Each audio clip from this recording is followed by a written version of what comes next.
Alright, let's get things started here. Welcome back. Alright, let's get things started here. Oh, hold on, this is not good to have echo. Guess I had myself on my other tab in my browser. Fixed, I think. Alright, so today I'd like to complete the negative test cases for URI. And we have like 4 different elements of URI that I need to fix the next. I should stop saying negative test cases for URI. So we need to check host, path, query, and fragment for basically bad characters. That's what negative test cases are. And then if I have time and my voice is still going, we'll start on generating strings from URIs. Oh, hi, Morlade. While stream is not ready, wait for stream. Exactly. So I'm still very new at streaming, so I'm still changing my setup, and I have a friend of mine helping me out with mics. So hopefully work out all the kinks as I learn how to do this. So let's get started though. Last time I was working on negative test cases for user info. So I have that down here. And I kind of put it into 2 different tests.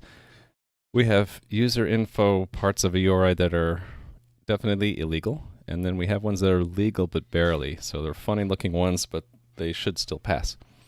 So we're going to do the same thing for host. I think that's next. Let's go ahead and start with our tests. So host illegal characters. A lot of it's going to be copy paste from the other stuff. I need to go back to my key here. So what's legal, not legal for a host? Okay, host is a little bit of a strange one because we have 3 different kinds of things we could have for a host. An IP literal, IPv4 address, and a registered name. Registered name is more straightforward. It's kind of like the user info. It's just 0 or more characters that are in the allowed character set. IPv4 is what you might recognize, like just a literal IP4 address. And then IP literal is for IPv6 and future IP address types, and that's going to be delimited by special markers. We can take advantage of that. Right, so let's make our test cases. So definitely legal, definitely not legal would be anything that's not IP literal, IPv4 address, or outside this character set. I'll probably use the same kinds of tests here. Percent encoded is allowed, but not illegally percent encoded. And is it unreserved and sub-delimits? That's the same thing for user info. Okay, it's the same thing, only a colon is not accepted. So we can actually put in a colon there to test it. So it would be, I'm going to leave that marker there because if we put a colon there, it's definitely not part of the user info.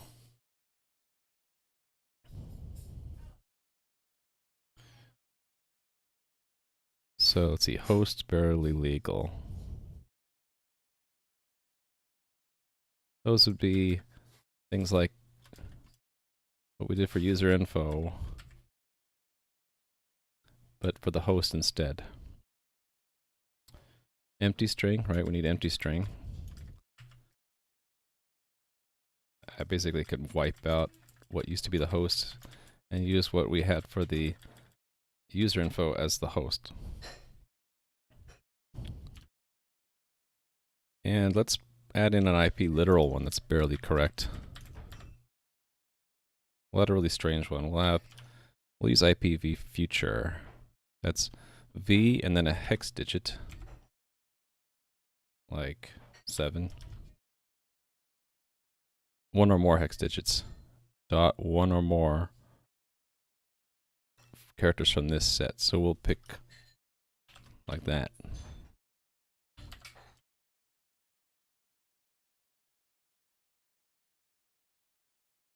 All right. That was my quick macro when I get an interruption. So still works. All right, so what else is barely legal? Actually, this example for IP future makes me think I should have an illegal one. An illegal one would be a V followed by something that's not a hex digit. That's illegal.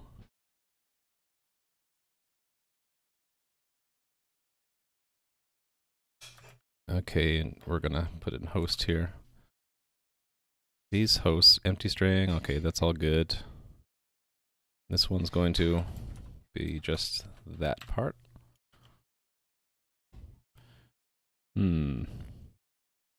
Barely legal IPv4 address, maybe? 1.2.3.4. And then an illegal one. Illegal would be actually there's a couple different ones we can do. We can put a not a digit at all, a hex digit which isn't allowed, or we can just chop it like that. Yeah. Actually, how is this might be interpreted as a registered name. Right? Oh, no, dot is not allowed. Right, dot is not allowed. No, it is allowed. It's an unreserved. Okay, so this is technically not, these are not invalid.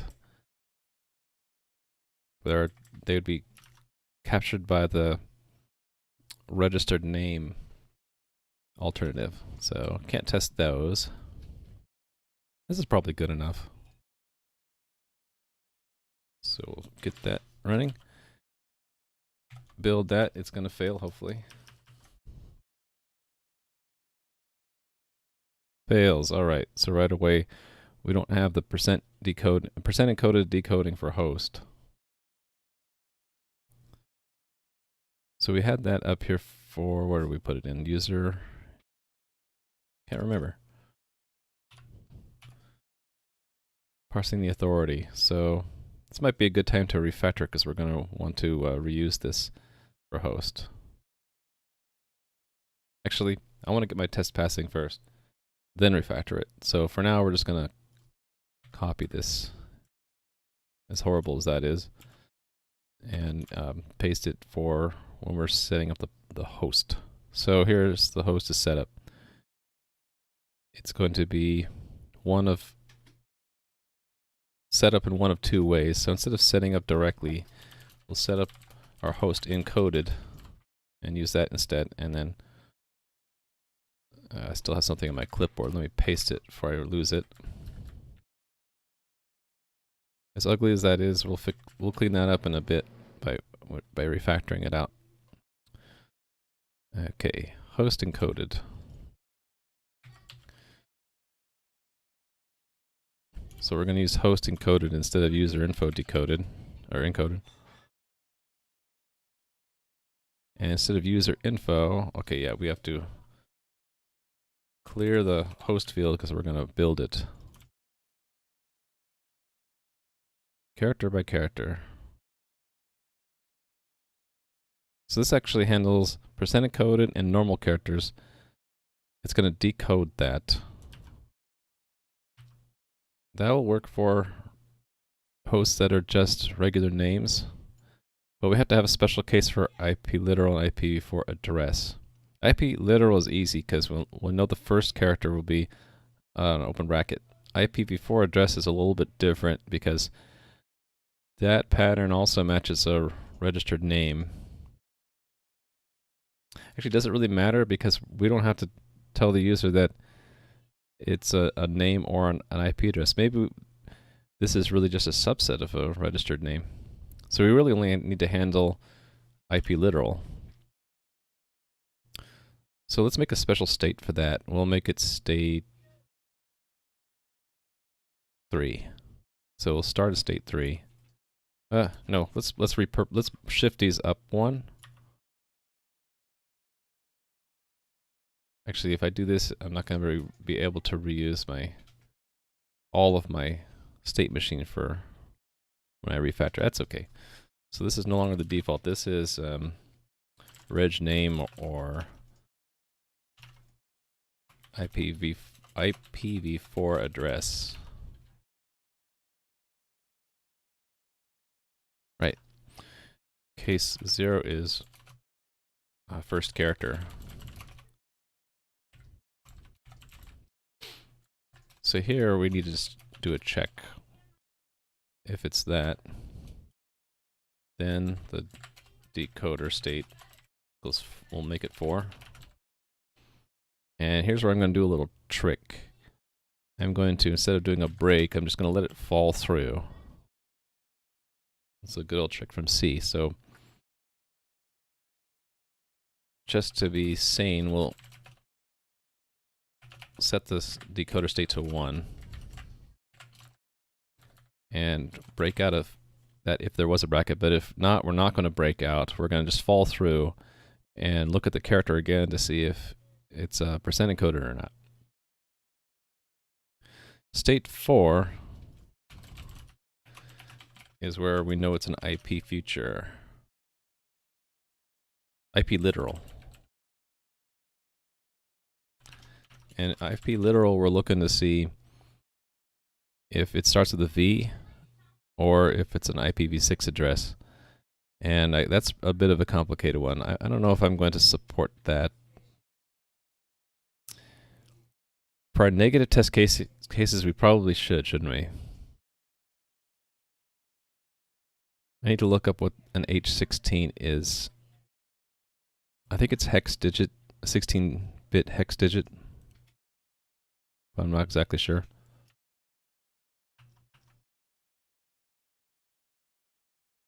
Okay, I had this window open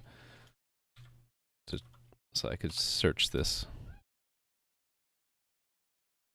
All right, so yeah, H16 is 1 to 4 hex digits, LS32. Do I have it here? Oh, I didn't. Okay, LS32 is H16 colon H16 or an IPv4 address. Wow, this is going to be a pain in the butt. I might postpone doing this until later. Let's just at least handle the easy one. So, an IP literal. Find it again. If the next letter is a V, so if the character is a V, then we're going to move to state 5. Else, we're going to move to state 6.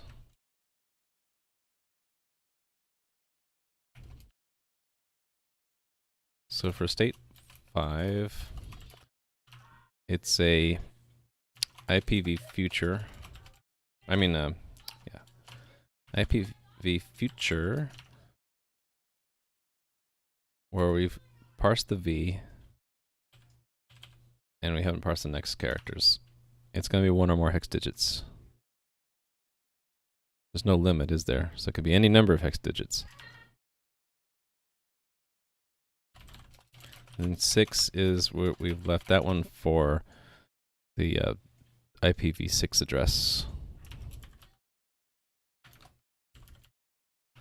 where we've already read 1 character. Actually, I guess we should fall through for that.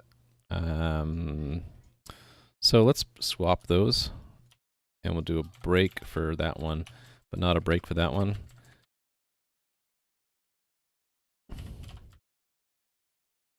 That way we can reinterpret the first character IPv6 address.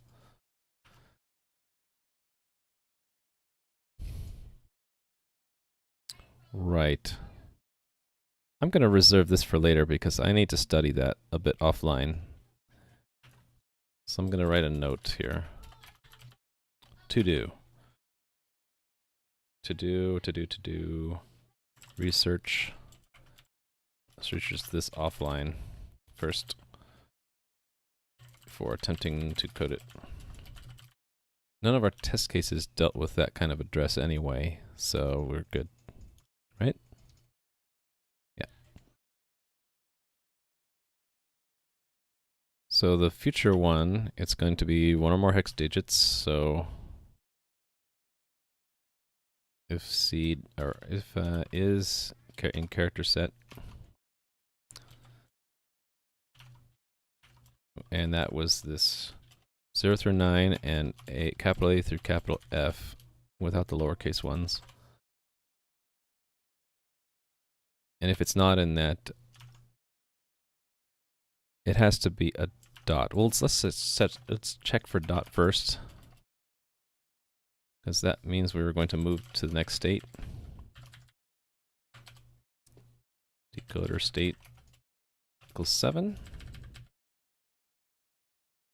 If it's not dot and it's not a hex digit, we got a problem.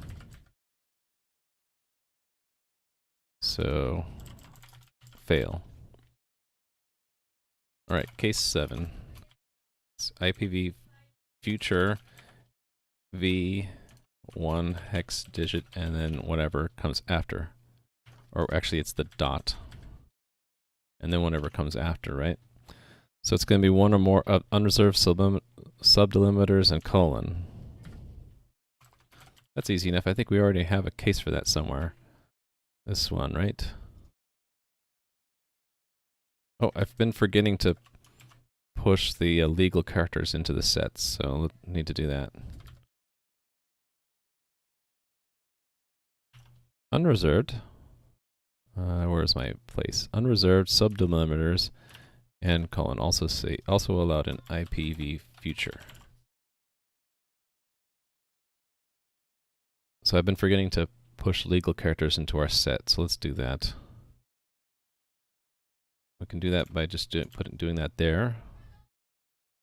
So that we don't totally get stuck forever in case 5, let's recognize what is the end of an IPv6 address. It's going to be that end bracket, so we'll just accept everything for now until we get to the end bracket.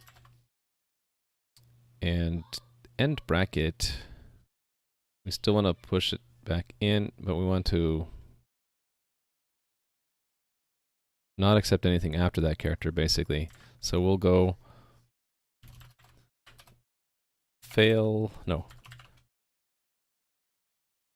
push it regardless. But if it's that, we'll go to the next. We'll go to the terminating state, or the state where if there are any more characters, we fail, and we'll make that 8. Case 8 is illegal to have anything else. So if we ever get to this case, we're just going to immediately return false. So remember, this goes to state 7, pushes that last, pushes that bracket in, goes to state 8, but it breaks, so it's going to loop once more. It'll escape the loop right away if we reach the end of the host encoded. So if we ever get to case 8, that means we had extra junk after that close bracket. We're going to want to have that same thing up here, actually, because that's how we terminate from state 7 as well.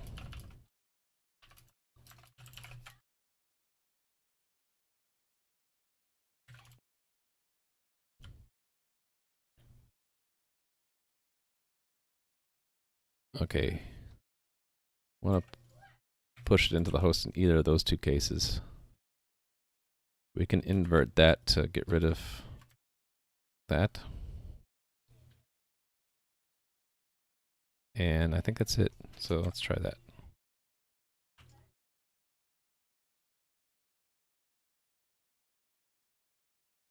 Okay, I didn't do the percent encoding decoding correctly. Expected A, we got 41. Oh, okay. So let's see what went wrong there.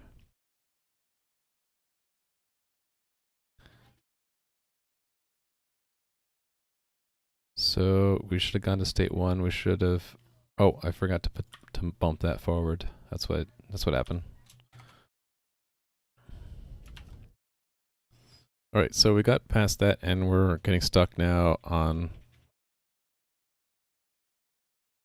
Oh, that's an older test. So we broke one of our older tests. See, this is where unit tests come in handy. So we passed a test we were caring about at the moment, but we broke an old.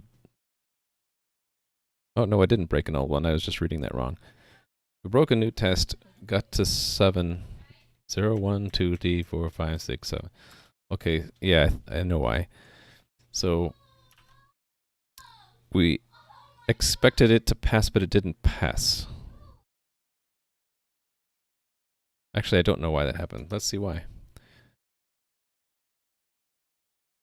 We will set up this unit test to run in the debugger.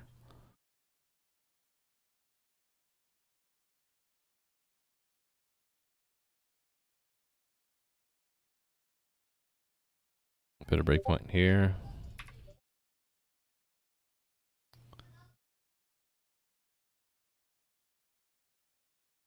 Hold on a sec.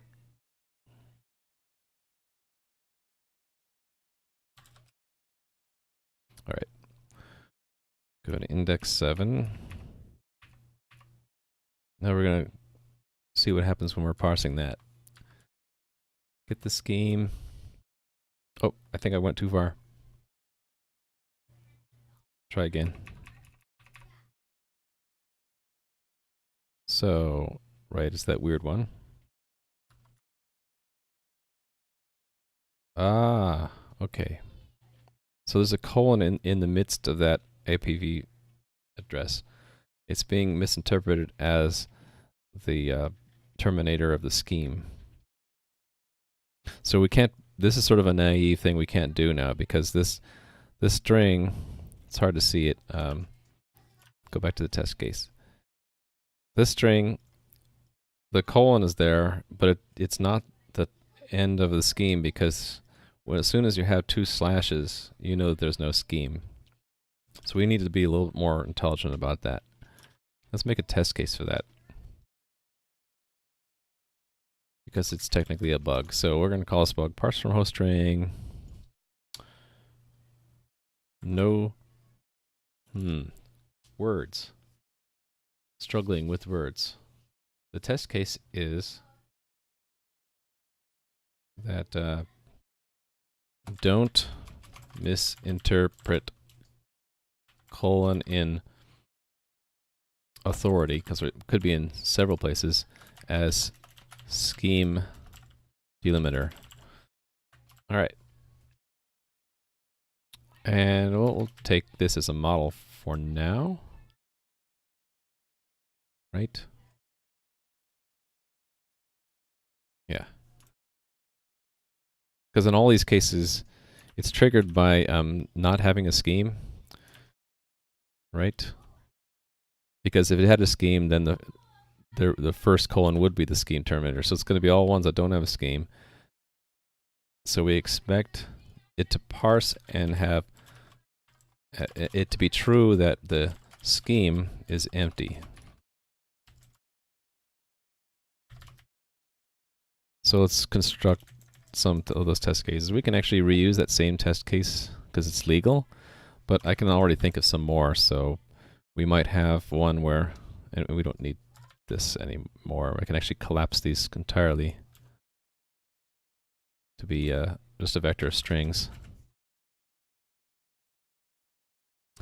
One would be a user info like foo bar at www.example.com. And even another one might be, I think a colon is allowed. Let me double check. I think a colon is allowed elsewhere, like in queries and fragments. No? pchar. All right, a path character can have a colon. So can queries and fragments. So let's have examples with all of them. One in the path would be a b. One in the query would be foo a b, and then the fragment. So in all of those cases, we want it to parse correctly, and it should have no scheme.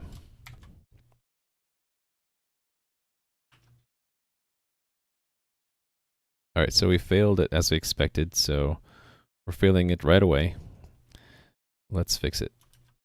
So to avoid looking for colons past // probably the easiest thing to do would be to look for the // right away, even before trying to parse the authority, because slash is not allowed in a scheme name anyway. So we can do this searching for the // early. Actually, we're not searching. It's making sure it's at the front. So we should do a search. Authority delimiter. URI string dot find. And we will find a string // So here's where it gets a little bit tricky. There might not be a //. So then, basically, this is limiting our search for the first colon. If there isn't a match, it's going to be the no position. So we need to check for that. Set standard string end pause. If it's that, we're going to set it to the end of that string. Basically, let it search all the way to the end. All right, so wherever it is, we're going to use it as a limit to our find. We do that by setting the offset to 0, and then we have a count. So we let that number of characters be searched. It doesn't like that overload for some reason.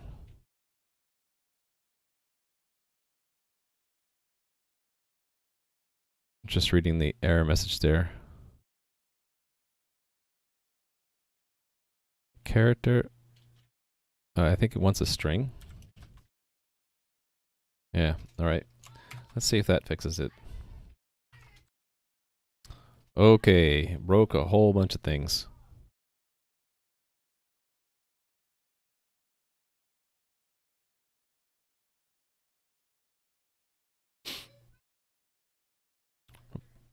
Broke a whole bunch of things, so let's see what's going on. I'm probably not thinking clearly about what I just did. Good thing I have tools to back me up. So I'm just saying whatever test gets here first, let's see what it's doing. So in this case, it's foo/bar. It's going to be no match, so it's going to set it to the end of the string. Right, so there was no scheme in that one, so it's sort of an invalid test. Here's one with a scheme. Okay, so it found it at the 5th character position, which is true. It's going to search for colon. Maybe I'm not understanding the parameters for find. Yeah, because that's what it is. I'm not understanding the parameters for find. So let me look it up. I should add this to my list of tools. I used it once yesterday. I use a program called Velocity. On the Mac, it's called Dash. It's kind of like an offline manual collection. So I have a CPP reference downloaded into it, and I can look up find, and I can look for basic string find. I can make sure I'm understanding this correctly. So it's using match 2 or 2, right? Find the first substring equal to the first count. Okay, it's not limit the search, but it's find the string equal to the first count characters of S. Right, so this is not what we want. So I guess the next best thing would be to get a substring and then search that. So let's do that. Instead of trying to limit our find, we will first make a substring from 0 to that limit, and then from that we'll search for a colon. And we can go back to what we wanted to in the first place, which is search for single character. Let's see if that fixed it. All right. Okay, it fixed what I just broke, but it still didn't pass our new test. Our new test fails already on that, so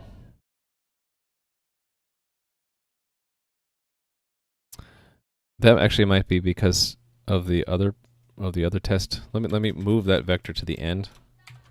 Make sure it passes at least all the other vectors. Yeah, so it broke on vector index 4, which is that one. It broke because we're still not parsing the IPv future correctly. So let's focus on that now. That would be this test specifically, or either one, right? It doesn't matter. In fact, I can just have it run all the tests and put my breakpoint on the IPv feature stuff. So IPv features first detected here. Oh no, it's when we get the V character, right? Here. Okay, never got there. So we have, maybe I have this decoder state incorrect. Decoder state 4. Let's see what happens here. Oh, did I? I don't have a filter on it. What's the deal? All right. It's not hitting my breakpoint, so I'm going to limit our run to just that test. And then, like I was doing before, I'll go until I get to index 7. Then I'll step in. Okay, so this is the part that was broken earlier.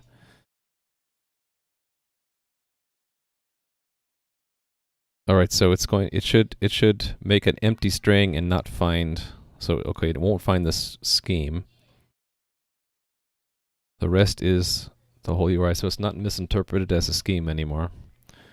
Okay, now it's parsing the authority by looking for those special characters that mark the query and fragment. Now it's checking to see if it starts with /s, yeah. Look for the end.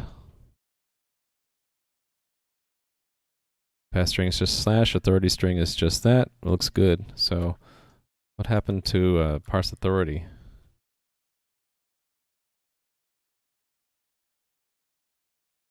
All right, no @ sign.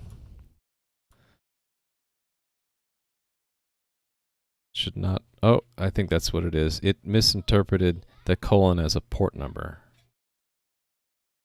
Right. So yeah, colon could be in there. It's missing, it's sort of like the scheme thing. It's being misinterpreted as a delimiter for the port number. We have to actually break off the host from the port in a little bit of a different way. Probably best to incorporate it into our state machine. We can keep reading until we get the a colon, and then that ends the host, and we know that everything after the colon is a port. And if we find a colon while doing IPv future, it won't be misinterpreted that way. So let's do that. So we're not going to find the port delimiter. We're going to want this code in a little bit. So I'm just temporarily commenting it out. And there are 2 places, right? So there was that termination state where it's illegal to have anything else. Instead, unless it's a colon, in which case it's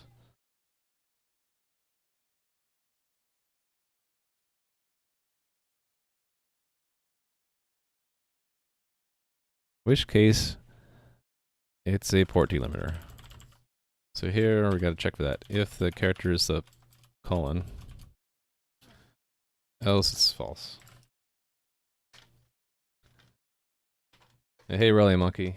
Yeah, that's my that's my little macro that I type whenever there's an interruption or sound in the background. I need to mute it. So yeah, a lot of the times it is our dog, but other times it's like a quick interruption from someone wanting something. All right, so if the character's a colon, we're gonna go parse do the parsing of the port number. Parsing of the port number was just that, but we need to find the end. So let's think about what's the best way to do that. Probably want to collect. We want to collect it into another string, and then I think we're already doing that in that commented out code, right? Port string. Yeah, let's do that. So we'll have host encoded and port string, and we'll start pumping characters into port string. So if it's a colon, we're going to go to a special state where we're collecting characters for the port string, and break out of this, right? Case 9. Port. And here we're just going to, I think we delegated the parsing to parse uint16. So that's what we're going to do. We're going to do that later. We're just going to port string push back the character. And then if the port string is not empty, actually if it is empty, it's this code we want now. The port string is empty, then has ports false, right? Otherwise, we're going to pull in this code here. We don't need to do that. We don't need to do that. It's just that, right? Okay, that's if there's a port number after an IP future. We also want one for IPv6. Okay, that it goes to the same through the same state. And we also want it if we're parsing a, I think it's state 1, right? Regular name, right? So here's how we do it. Else if the character is a colon, and okay, this should have said regular name, registered name. Let me double check something. Registered name, which is here, can have unreserved. Where was the colon? The colon ends up. Okay, colon's not unreserved. A registered name can't have a colon in it. So that's good. That's probably it's probably not allowed because it would be a port delimiter, exactly what we're doing here. So our state machine is actually no longer simple, and maybe it's not a good thing to have a state machine like this anymore. But it's another point of refactoring. And while I'm thinking of it, let me put that in my notebook. State machine. Yeah, Rally Monkey, that's what I was thinking too. It's a bit large. So state machine is a bit too large. Consider very strongly refactoring. I'm just going to put it in my notebook for now. It's like decoder state is only going up. Yeah, that's my attempt to make it simple, that it's progressing, that the latter states are end states, but it's not exactly correct in all cases, right? Because for normal registered names, our end state's going to be, our last state we're going to be in is usually going to be 1, right? Because we'll just get to the end of the string. Well, that's saying decoder state 3, case of 7. Yeah, it would be even more complicated if we had to go back. But here's an example where it does have to go back. It's when we get to the end of a percent encoded character, then we'll fall back to, and actually this is the wrong state, isn't it? We fall back to state 1, where we're back to it being in reg name or IPv4 address, right? So yeah, trying to keep the state machine progressing forward, but sometimes it falls back. But yeah, it's way too complicated. We'll need to fix that. So yeah, if we got, did I do that right? If we get the colon, go to state 8, and that's where we, if there's anything, oh, it's not 8, we want to go to 9. 9 because we've already read the colon character. Let's see if that fixes things.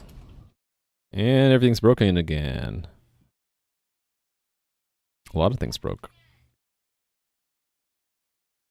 Looks like everything that had a port number broke, so I'm not too surprised. I broke how port numbers are parsed, probably.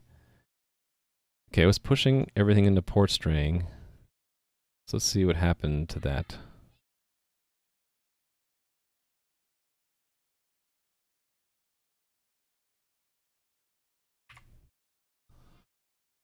Get rid of that breakpoint. Ooh, something happened where it never got to state 9. So for those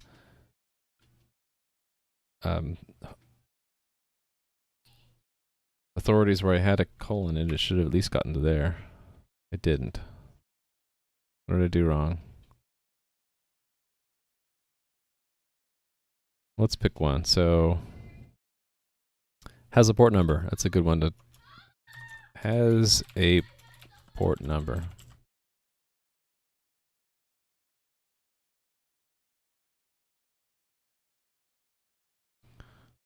All right. Get rid of the other breakpoint.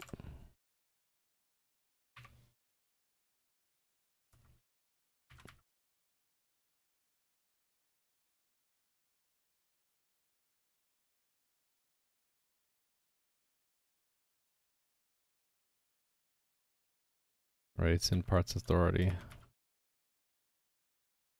Okay, here's our state machine. So, oh, I see the problem. We're reading host encoded. Don't want to read host encoded. We want to read host port string.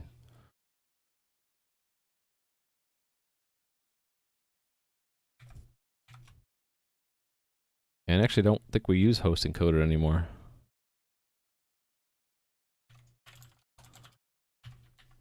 Right, we don't use host. We're parsing the host port string. Okay, that was it. Except for, looks like we have a little broken stuff. Oh, I know what happened. We didn't push in the open bracket. Let's do that. That was host pushback C.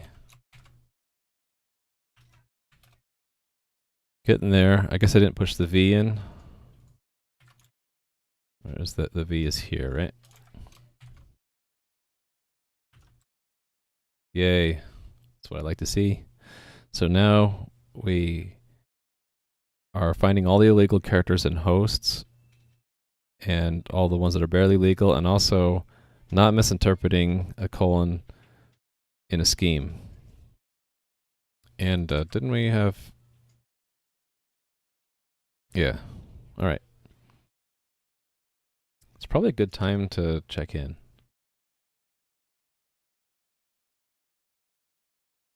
I'm in the wrong repository. And again, I don't do this enough, but I'm going to run my tool, multiple git repository tool. And here we see the repository we made changes in, so we can go to that one. Here are our changes. It's all summed up in... okay, I messed up and I did two things again rather than one thing. Try to do one thing at a time in version control. So let's do the fix first, which is this. That we don't want to misinterpret the colon and authority as a scheme delimiter. So the code that fixed that was up here, I believe.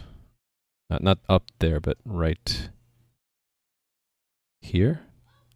No, right here. That hunk. So that's the fix. This test. This is the test for the bug, and this is the fix for the bug. So fix bug in parsing scheme. A colon may be in the authority if present. So first, so limit the search for scheme delimiter. So we aren't scanning the authority part when parsing the scheme. All right, so this other change is the negative test cases for host, right? And we'll have to mention that in order to get it to work well, we ended up incorporating the stripping off of the port number from the host as part of our state machine, right? So add negative test case. I should say handle bad host names. So detect bad characters in host names.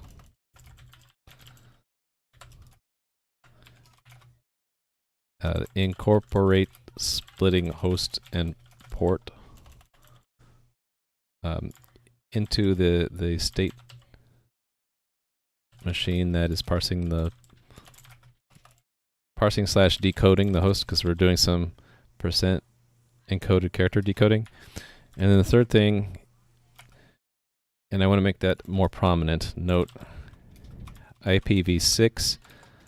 What's exactly the syntax name? IPv6 address. I keep doing that. I need to find out how to make clicks and double clicks do nothing in a markdown preview. Note, IPv6 address is not checked for bad characters yet. Let's indent that.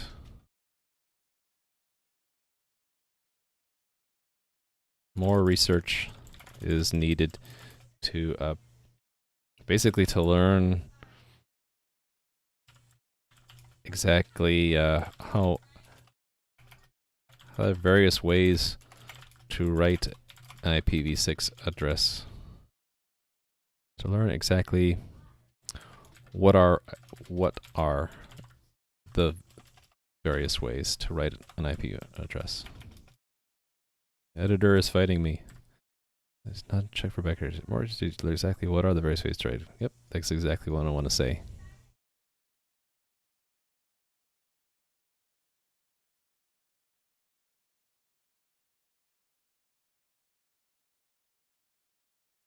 All right. Double check that I didn't break anything. Still doesn't need a build, and I pass all my tests still. Double check mark, yay. All right. Making progress. So what was next on our list? Going back to the notebook. We did host. We didn't do path yet. And these are going to be a little bit easier, I think. So let's do path. Same kind of pattern. I kind of want to have paths that are illegal and then paths that are almost illegal, but they barely pass. So path illegal characters, path barely legal, illegal characters in a path. Let's have a variety. So first we'll have one with a scheme and an authority, and then something that's bad in a path. What's bad?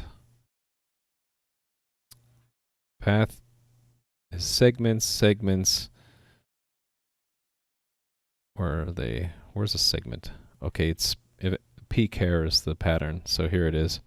Those are the things that are allowed in a path. So that's where I want to have my corner cases or my just barely passes. I want to have some paths with colon and @ sign in them. Those should be allowed.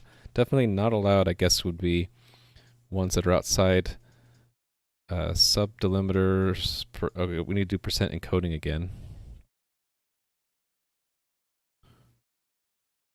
Sub-delimiters. So general delimiters that weren't these special ones. So it's going to be these that are not really allowed in paths. Oh, the slash is. So it's these 4 characters, I think, are the ones that aren't allowed to be in a path unless they're encoded, percent encoded, which makes sense because the question mark is a delimiter for the query and # is delimiter for fragment. I'm surprised that brackets aren't allowed in a path, actually. Let me check. It's not in unreserved, is it? Not there. It's not in percent encoded, right? Yeah, so brackets aren't allowed. And I should also say anything that's not mentioned at all, like curly braces, are not allowed either.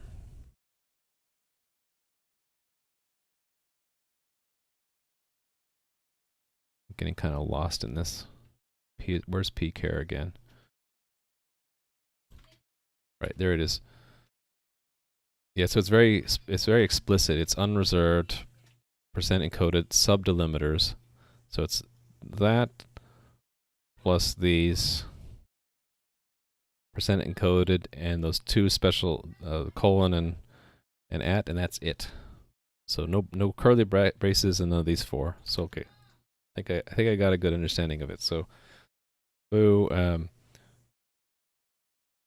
I can't say that because that's just going to be misinterpreted. So it's not technically illegal, it's just that it's interpreted differently.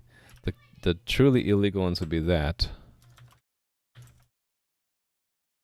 And let's do one where it begins with the character. And maybe another one where it ends as well.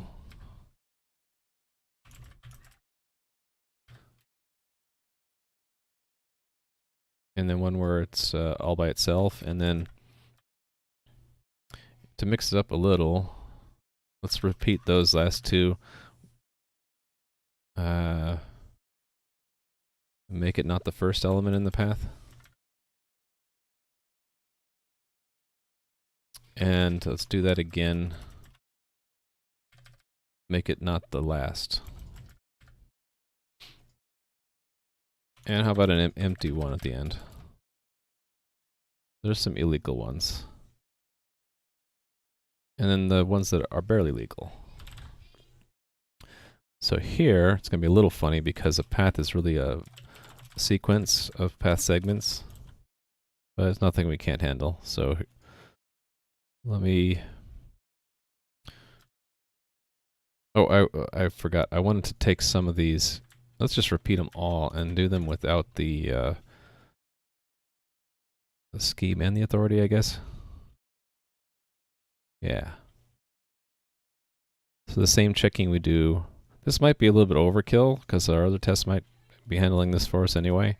But why not, right? And just adding test cases, or I'm adding test vector elements.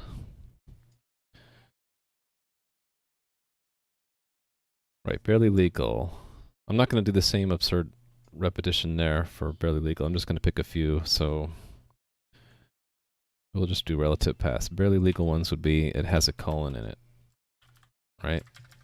And we should get the sequence, in this case, empty string because it's absolute, and then colon, and then foo.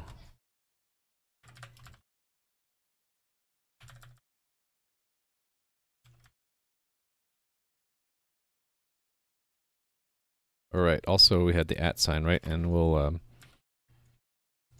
put it as the last character that time. And let's make it not absolute.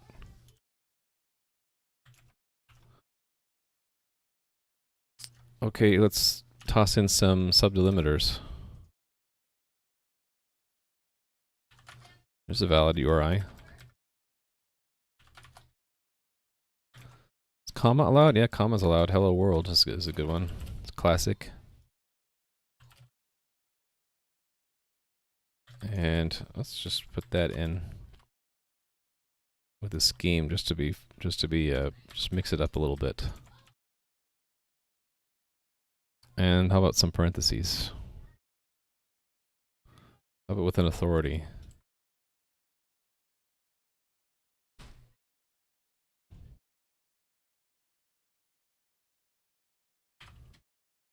Okay, there we have empty string, foo, and then bar, the empty string at the end.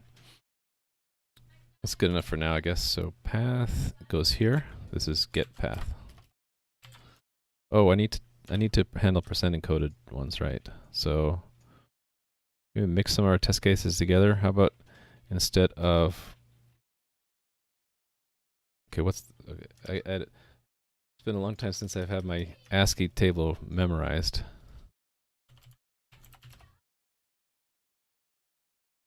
Lowercase o, 6f,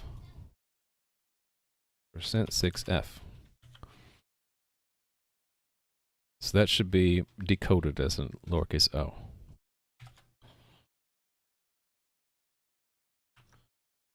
Running our tests. Failed both the new tests. That's good. Failed right away. So let's do the same kind of checking. This time we're doing it in the in the path. Parse path. So parse path is already breaking it up into individual segments. So probably a good thing to do would be after we broke it up into segments, we'll decode each segment, right? Let's do that. So for auto segment in the path, we'll say if not decode path segment, return false, and we'll make that a function. It's going to actually modify the segment because we're going to be decoding it. Keep doing that. This method checks and decodes the given path segment.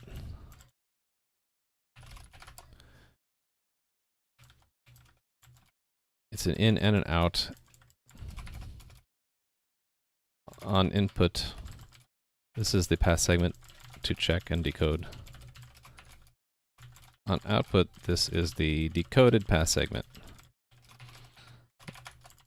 What the return value means, an indication of whether or not the path segment passed all checks and was decoded successfully, is returned. Alright, so we don't need the huge elaborate state machine. We can use the somewhat shorter one, which will, again, it's giving me the reminder that I should be refactoring this into a common function. We'll do that. We'll do that in a bit. Alright, so decoder state 0, decoded character, and first thing we'll do is we will break off a copy, like original segment. I think what we can do actually is we can move that.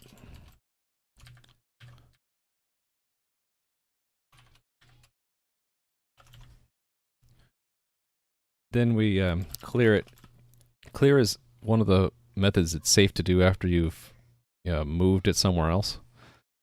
So this should avoid having to make a copy of the string. It just basically reassigns the owner of the string's memory to original segment, and then makes segment itself a new string.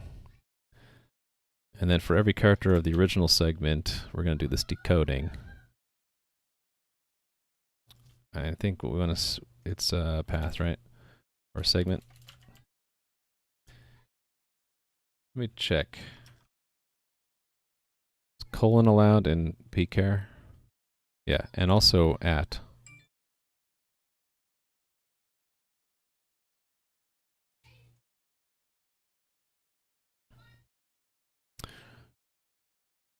Segment or pchar. It's not user info anymore, it's segment.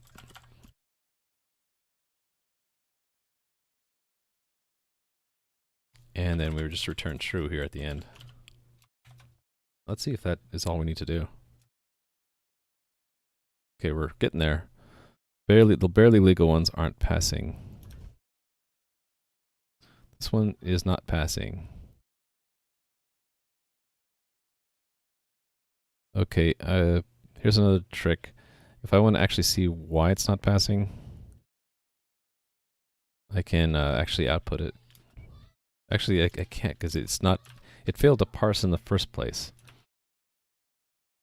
Actually, I think I see why. It's seeing that as a scheme. More and more I'm thinking that we have to be really careful when we're parsing the scheme off, because colon's allowed in a lot of places after the scheme.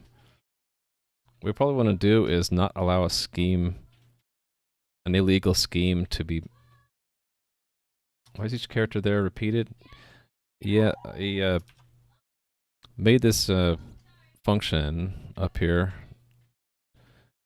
Where is it? Is character in set, and it loops through a list, initializer list, and it assumes that the list is a group of pairs, first last pairs, and that's because I started off thinking I'm going to have pairs like A to Z, 0 to 9, but then in some of these sets it's singletons, like just plus character, and so we're searching from plus to plus. It's a range of 1. And yeah, something I should probably clean up at some point. I need to be able to express both pairs and singletons in the set. There are a couple of ways it could be done. But kind of wanting to get everything functionally correct first before I fine-tune things. Yes, so we need to be really careful parsing these schemes. And let me think. We've already run into this once, so I probably have a test case for weird schemes. For illegal characters, barely legal. All right, so this might actually be a good place. Don't misinterpret colon in. How about maybe make it more general in. Should I make it more general, or should I make another test case? I could say in other places, and then I can just extend this, right? So I'll take that specific test case and put it in there.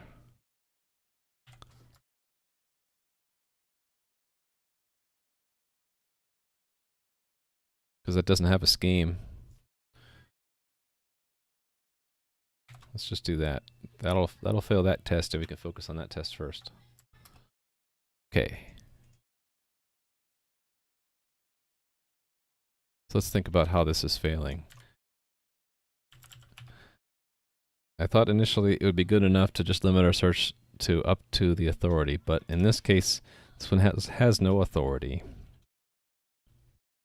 So maybe even a better check would be the very first slash character, whatever it is going to be beyond the end of our search. So instead of it being an authority delimiter, let's say it's an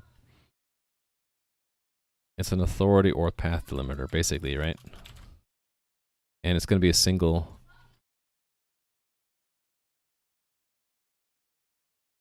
character, and it's not the whole delimiter, it's just the start of it, because authority delimiter is 2 slashes. So I'm just trying to be very specific with the names of my variables so that when I read my code later, it'll trigger that associative memory, like, oh yeah, I remember sometimes it could be in the authority, or sometimes it could be in the path where we have this slash, and then we need to limit our search to that. Let's actually put a comment here. Limit our search so we don't scan into the authority or path elements, because these may have the colon character as well, which we might misinterpret as the scheme delimiter.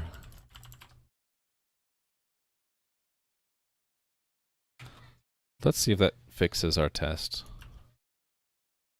Alright, fixed our test, but we have another barely legal one that's not passing. Let's see which one that is. It's index 3. 0, 1, 2, 3. This one.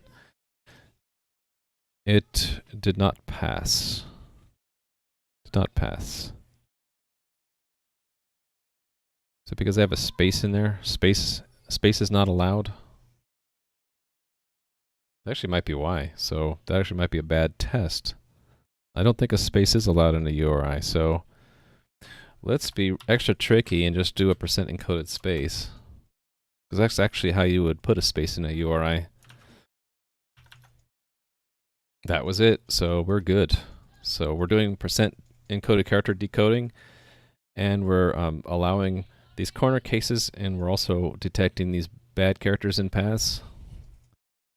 Great time to check in. Ugh. And you know what? I think I did the same thing I did last time. I did 2 things at once. This is one of the things we did, right? Oops. Oh, that actually did what I wanted. This is... could I elaborate on that last bit regarding the space? Okay, I will. So we had a space character right there, right? So this is our URI. Space is not allowed there. It's not one of the legal characters. %20 is the % encoding of a URI. You might notice this sometimes in the address bar of your browser. If there's a % followed by 2 hex digits, it's encoding part of the path of the host name or the query parameter, so that this string is now legal. There's no space in it. None of these characters are space. But when you decode that path, you recover the space you wanted originally. So I hope that describes it. You do the same kind of percent encoding if you had characters outside of ASCII, like Chinese characters. You would first encode the Chinese characters using like Unicode, like UTF-8, and then percent encode those codes. So it'll look really funny in the actual string. In the browser, it might pretty it up and show the Chinese characters, but internally, it's going to have everything percent encoded. Yep. Right, where was I? All right, I was checking in. So one of the things I did was I fixed this bug in misinterpreting a colon in a path. And that was pretty easy to fix, right? We just expanded our search a little bit so that we stop searching at the first slash, not just a slash slash. And that was this code here.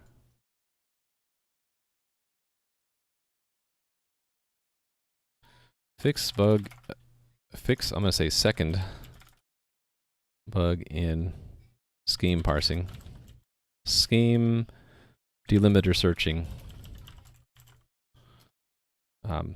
Path may also have colon, so make sure we don't scan into the path element if there is one.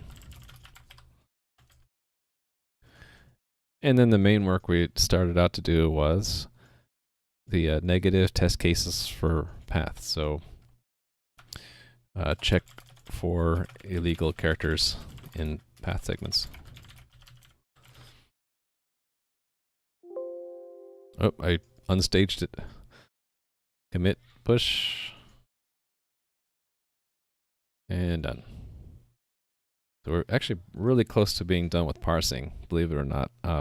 We did have the one action item for later, which is to, oh, I forgot to write it down. I want to write it down here. To do parse IPv6 address. I think it was lowercase a. But, so two action items, parse IPv6 address, and also refactor our big state machine. So those I'm writing here in my notes because I'm not going to do it in this recording session. It's probably going to be a bit more work. One thing they probably do want to do this time, though, is collapse together all this percent encoding stuff into one place. I got to think a little bit of how we do it because the it's all in these state machines, which we now have 3 or 4 of them, and they're slightly different state machines. Like this one's got states 0, 1, 2. The same thing here, but this one, it starts on state 1, 2, and 3. So probably pull it out as a sub-state machine. Anyway, we're going to do that when we get to refactoring, but I kind of really am itching to get all of the negative test cases in, and we're almost done, right? So we just have query and fragment, which are practically the same. Because for both of those, let me look for it again. Query and fragment, they're both the same rule. So I'm actually thinking I'm going to write a single function to do both.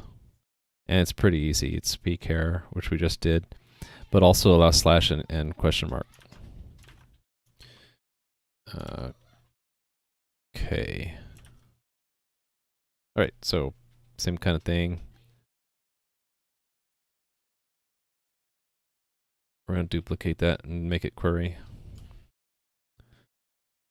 And again, query down here.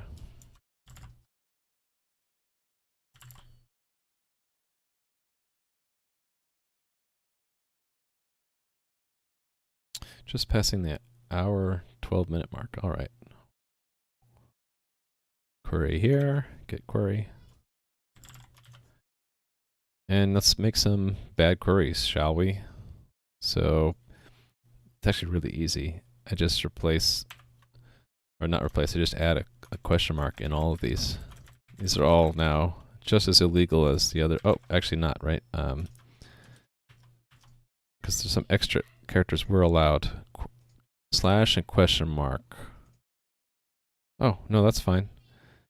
All of these are illegal because it's got these weird characters which aren't allowed in a query string. It's okay that we have these slashes, that's fine. And same thing here, actually. In fact, I don't need the slash at all. As far as I can tell, and I read last night, you can have a URI that has absolutely nothing but a query string. And those are all illegal. Also, barely legal ones. Right, it's no longer, a query is no longer a sequence of strings, it's just a single one. And if I were to replace that with a question mark, then this query string is simply that same string without the question mark in it.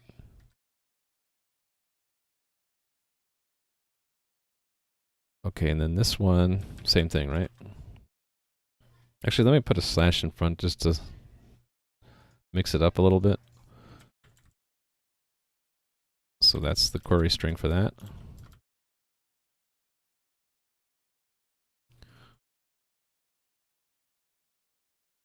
And there we go.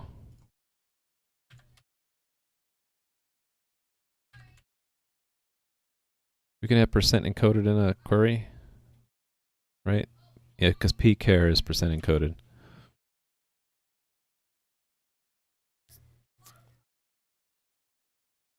Let's just do that. And yeah, leave it.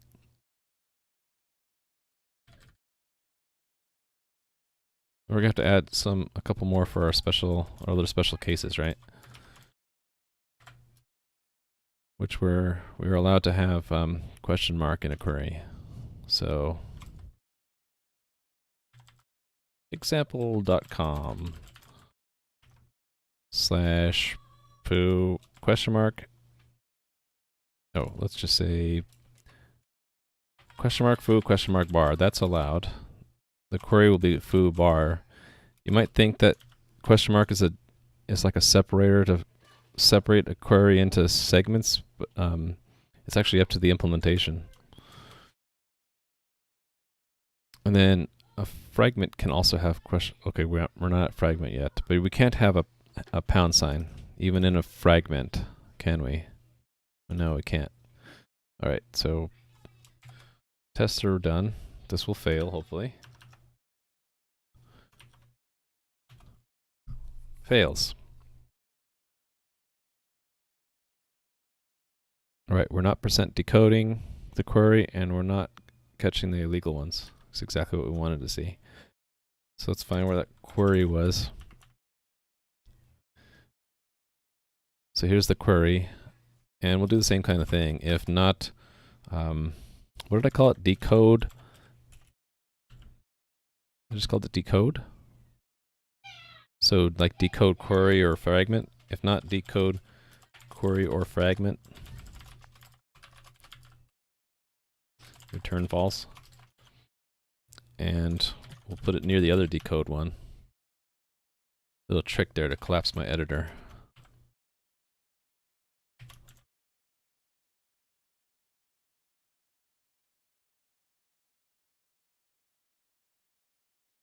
All right.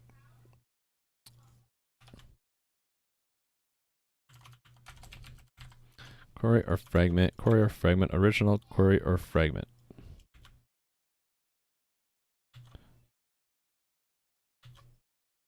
So given query or fragment. So decoded and checked the same way.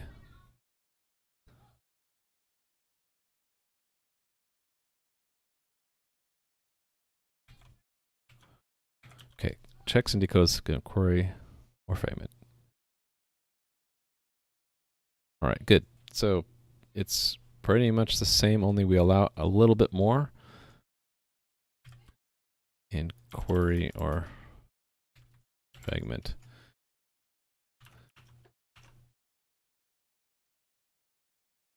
Actually, let's separate it. So these two are allowed in pchar, and then the other two are allowed in query or fragment. And those are slash and question mark.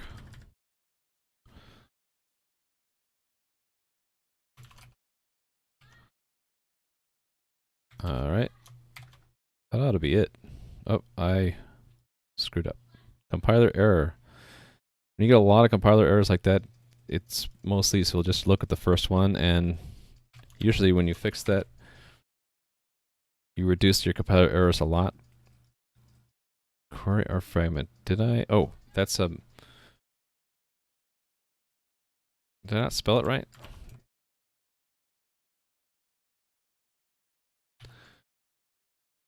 Oh, I see what I did. I made this. I didn't have to do it, and I'm going to move it out now. I made it a member variable, or a method of the implementation. We don't need it to be.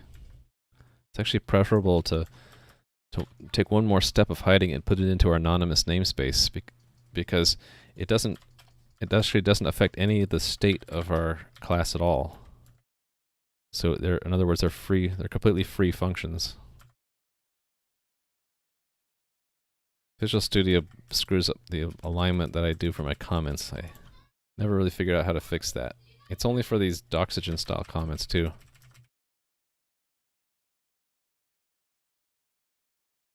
Alright. So we're going to get a compiler error because, what was it? Decode pass segment is probably called with impl in front. No, it's not. It'll still work.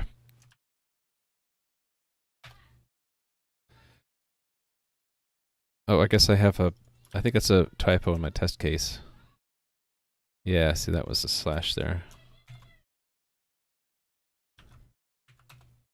Yay. Alright. So fragment is essentially the same thing. This is going to be real quick. We're just going to rename it to fragment. And the only thing we really need to be careful about is to make sure every test case doesn't end up with typos in it. Hit fragment. We can just... Oh, it's going to screw up my indentation. Oh well. What if I do this? If I go through all these and search replace question mark with pound. Now it won't screw up my indentation, and it's still valid. Same thing here. Except for there's one place that I need to fix up, which is here. That's not allowed. But we'll put question mark in there instead. I think that's what we want. And the code to fix this is extremely easy. Right, it fails. Since we already have that function we just made, not that one, but decode, query, or fragment, we just add it here. And we decode the fragment instead. That's all we need to do. All done. So we are done parsing, believe it or not. And I'm going to check that puppy in.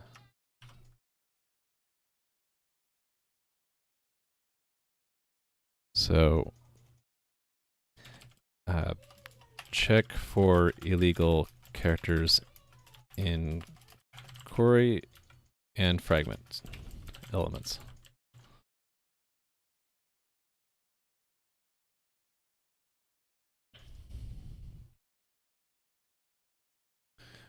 Double checking again. So we added cases for host, path, query, fragment.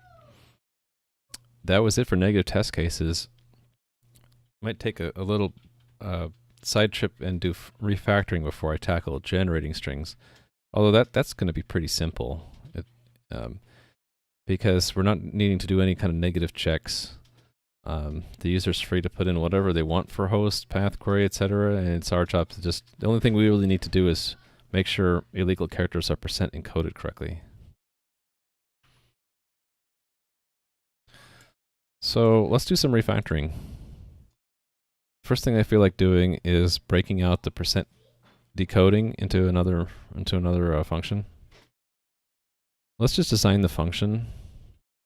And again, refactoring, you're not going to make any new test cases. Refactoring is all about just changing your code to do the same thing it did before, only cleaner. We're not adding any functionality or removing it. So I I just noticed something. We're missing, I never commented this and no one called me out on it. This function determines whether or not the given character is in the given character set. And I'm thinking, actually, I have an idea about how to fix that, this weirdness here, especially with the double characters. We'll just change the type of this to a real class called character set. And then we'll be able to keep a lot of the code intact and just clean it up a bit. So C, this is the character to check. Character set. This is the set of characters that are allowed. Hey, did you forget to comment? It's character set. I think it's a little too late to tell me that. Yeah, right, sure. An indication of whether or not given character is in the given character set is returned. And I think I mentioned this yesterday, but it might seem a little weird and like extra formal to kind of repeat myself, but I'd still do this because when I were to run a tool like Doxygen to generate a nice PDF to document my library, this string and this string are going to potentially end up in different sections. So if someone looking at the document, if they want to know like what does the function do overall, they'll see the intent. And if they instead came at the function saying, well, what does the return value mean? They would get the same intent, because the return value is the focus of this function. We're asking a question: is the character in the set? We want to see the intent both in the return value and in the overall function. So that's why I'm a bit repetitive, because the tools will take these two paragraphs and split them apart and potentially put them in different sections of the document. I mean, not too far separate, but you know, they could end up on adjacent pages. And it's not too much of a burden for me to be a little bit repetitive there. Anyway, getting sidetracked. That is something we noticed while we were editing. So two things. I'm going to make sure I didn't break anything by accident, and then we're just going to check that single change in as a added missing documentation. That's usually all I say, because it should be self-evident that we just added a comment to something.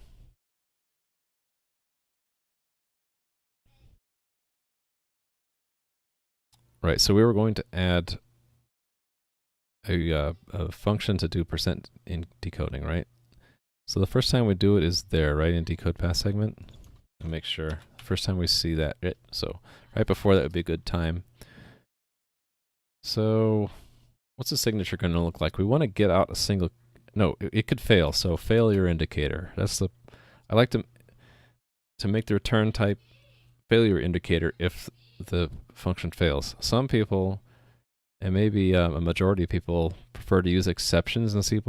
I don't, and that's mostly because a lot of the programming that I've done in the past was on embedded targets, and a lot of those things are really strict. Exceptions and stuff like that are not allowed.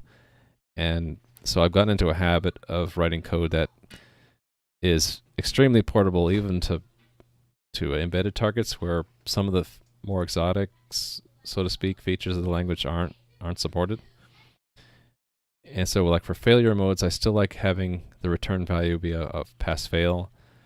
And if you need more info, maybe you call another function to get an error string out, but I don't use exceptions. So anyway, this is going to decode percent encoded character. And we always know it's going to be 3 characters. So probably when we call this function, we'll be calling it after having collected 3 characters out, or making sure we have 3. Is that the right way to do it? Or should I have a function that I call to get each character? Or maybe we make it an object and we ask it if it's done or not. Let's do that. That'll be fun. So we'll make it an object. Struct percent encoded character decoder. So we'll make one of these and push characters into it until it says it's done, or that there's a problem. So got some properties.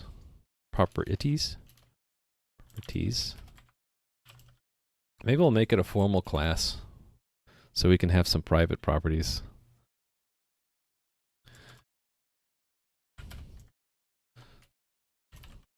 Haven't made one of these yet, so maybe it's a good time to do it. So when we do a class, I like to make all the properties private for a formal class or a formal object. And methods can be either public or private. Usually they'll be public though. If they're private methods, it's sort of a larger class, and then I would put it into its own file. And actually, now that I think of it, a good refactoring step would be probably put this in its own file. So maybe we'll do that in a bit. Anyway, our methods are going to be next character, or next encoded character, and then failed, and if it didn't fail, done, and if we are done, we want to get the character out, right? Get decoded character. So let's document them first. This method inputs the next encoded character.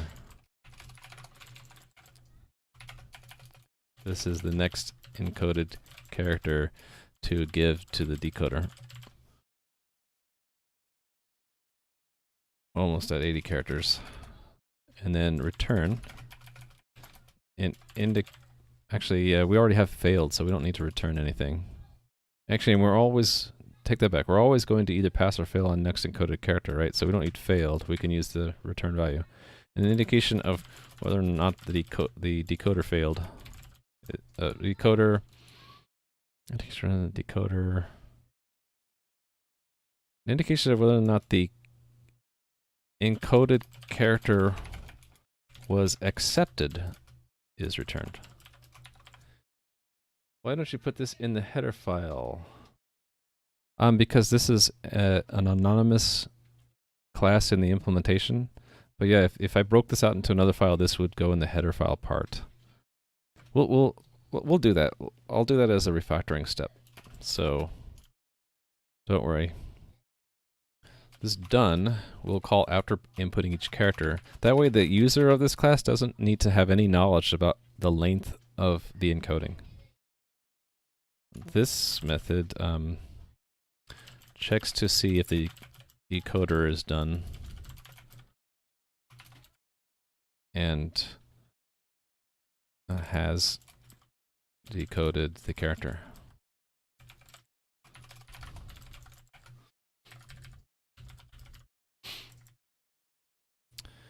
It has no parameters, it's just returning something.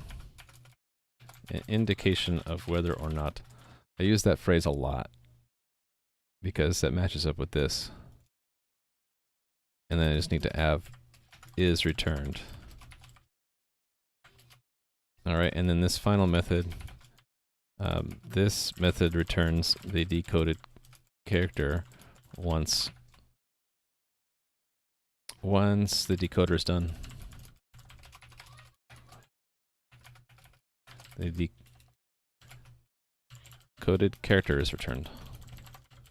And I'm not going to worry about code misusing this class. Like, I'm not going to check to make sure that you call done first and that you get a true back before you call get decoded character. I'm not really going to worry about that. Some people would. I think it's a philosophical difference. I like to do as little as needed to get the job done. And if it becomes a problem, I will make a unit test to test the code path that would require me to do checking. So I already know right away that we're going to need, this is the decoded character. Decoded character. And that we're going to requote. The reason I have this underscore here is because it's private to the class. I do that as a sort of reminder to myself that I'm reaching into the implementation of the class from the interface, because this is a public method. And more importantly, this decoded character is not available outside. Used to be people would do a lot of crazy things, like they might say m underscore, right? Or they might even say c decoded character, right? Different notations to show it's a member variable, it's a character. A lot of that's fallen away, but one thing I'm still holding on to is this trailing underscore for private variables. Another philosophical thing, a lot of people don't bother. All right, so we're going to return that. Probably want to initialize that, just because it's nice. It doesn't cost us anything to do that. And okay, this, what I want to do is have the done thing. This is an indication of when that decoder is done and has decoded the encoded character.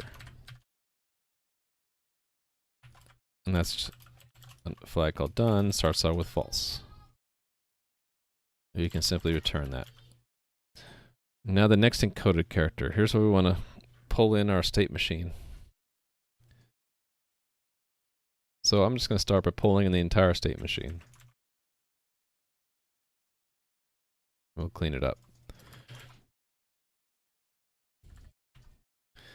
Okay, so this is going to be called in a loop. So we're going to remove this loop actually. We really only want the inside switch statement. So decoder state, we need that. And actually, what I'm going to do, I'm going to short circuit this a bit. I'm going to just put the decoder state there and make it start at 0. And I'll say this is the current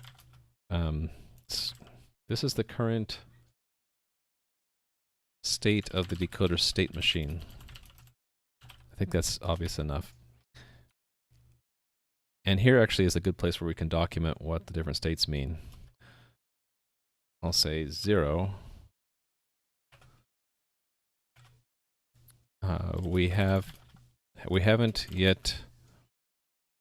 Are we going to include stripping off the percent? No, because percent is just a start. So 0 means we haven't yet received the first digit, first hex digit. State 1 is we received the first hex digit, but not the second. 2 is we received both hex digits. Actually, I'm going to be a little bit even more clever here, and because we have oh no, I don't need to. I was thinking pass versus fail, we could represent that as a state. We don't need to do that. Now that I've removed the done, we'll just say what done is if the decoder state is 2. And I'm a little bit uncomfortable without putting parentheses. You don't really need them, but I always like to have them there for that kind of thing. Now, decoder state is now decoder state underbar. And same thing with decoded character. And actually, decoded character, I think the type was int, right? And we return it back as by casting it to character.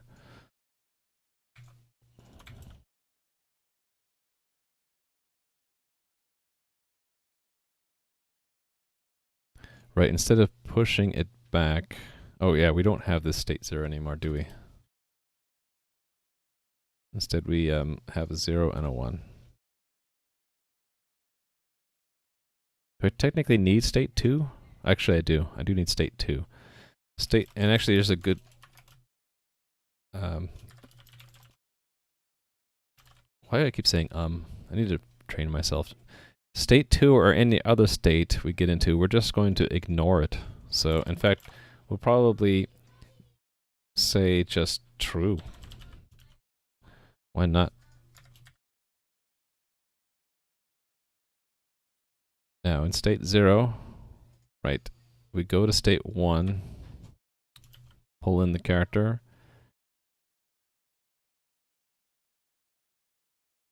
and we will return true if we fall through. That's what we can do. Which means I don't even need to return true, I can just break. State 1, we're going to go to state 2, pull in the second character, and don't need to do, we're going to actually move that to the get decoded, actually. Yeah, so instead of pushing back, we're returning that.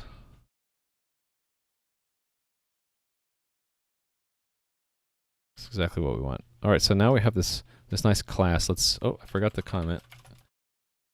And Rally Monkey didn't call me on it, so tough luck, dude. So let's see. This class can take in an encoded character, a percent encoded character.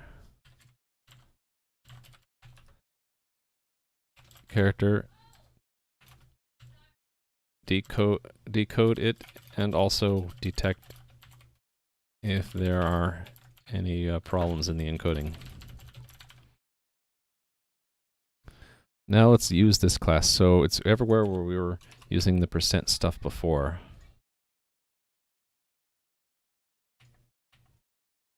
Okay, so decode pass segment. Let's try it out here. So we know we're going to need a percent decoder. So let's make one, right? So P percent encoded PEC decoder, we'll abbreviate. So state 1 is where we're going to use the PEC decoder. So in state 1, we say PEC decoder next encoded character C. And then here's where if we check if it's bad, we will return false, right? Now we'll ask it if PEC decoder done. We're going to go to state.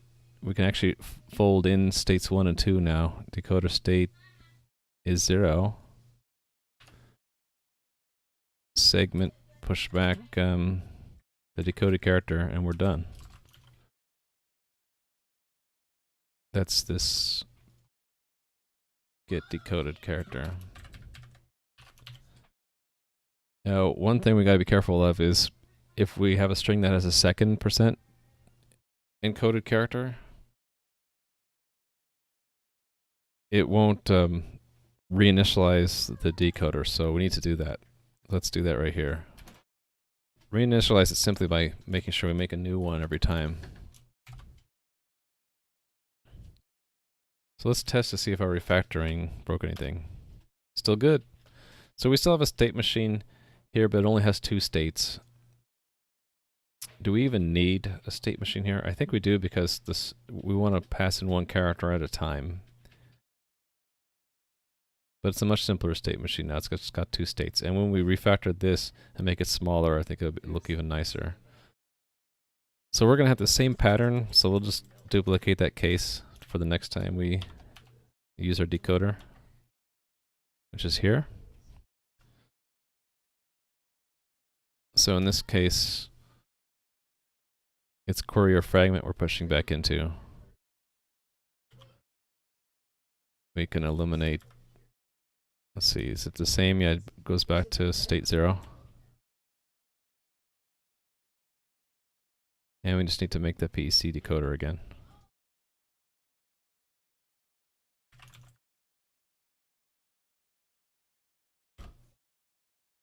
And initialize it.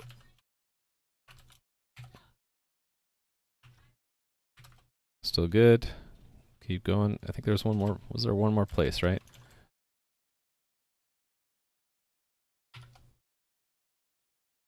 Yes, here it is. Inside of parsing authority. Shouldn't be any worse, so it's the same kind of thing. It's 1, 2, and then back to 0. So 1, back to 0, and we're done. It's user info we're pushing into. I need to indent it one more level. I think that's it.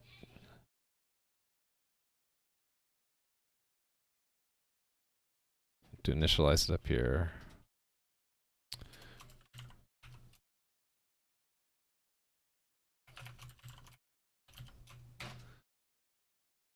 That was user info. I think it was in host, right? Yep, here it is. Okay, here's where it's a little bit different. It's gonna start in state 2 and return to state 1. But otherwise, it's the same. We're pushing back into a host instead of user info.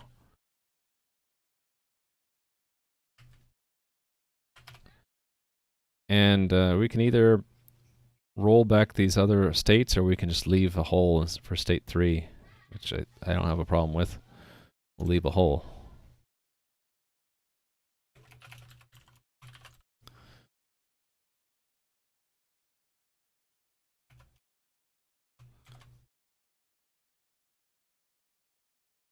All right.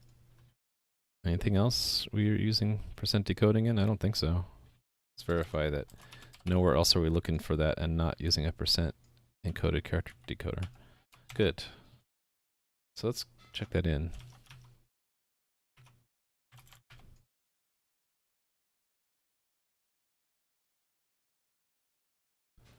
Right, so this is refactoring. Extract % encoded character decoding so that the logic is all in one class that is reused.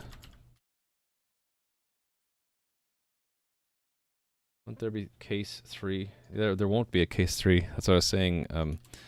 There will be a hole now, which I'm fine with. It's okay in C and C++ to have missing cases. You'll end up just falling through. If you have a default case, it'll run that. Otherwise, it just falls through and does nothing. Nothing goes to state 3 anymore, so it's not like it'll get stuck there. I guess let's clean it up. So to clean it up, everything that's 4 or greater has to move back 1. So we'll search for decoder state here. Anything that's 4 or greater will move back 1.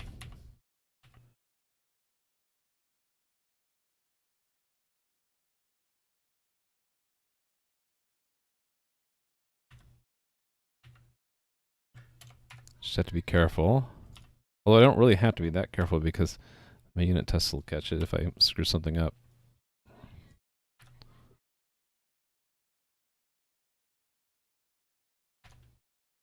So there, we made our state machine slightly less complicated by removing a state.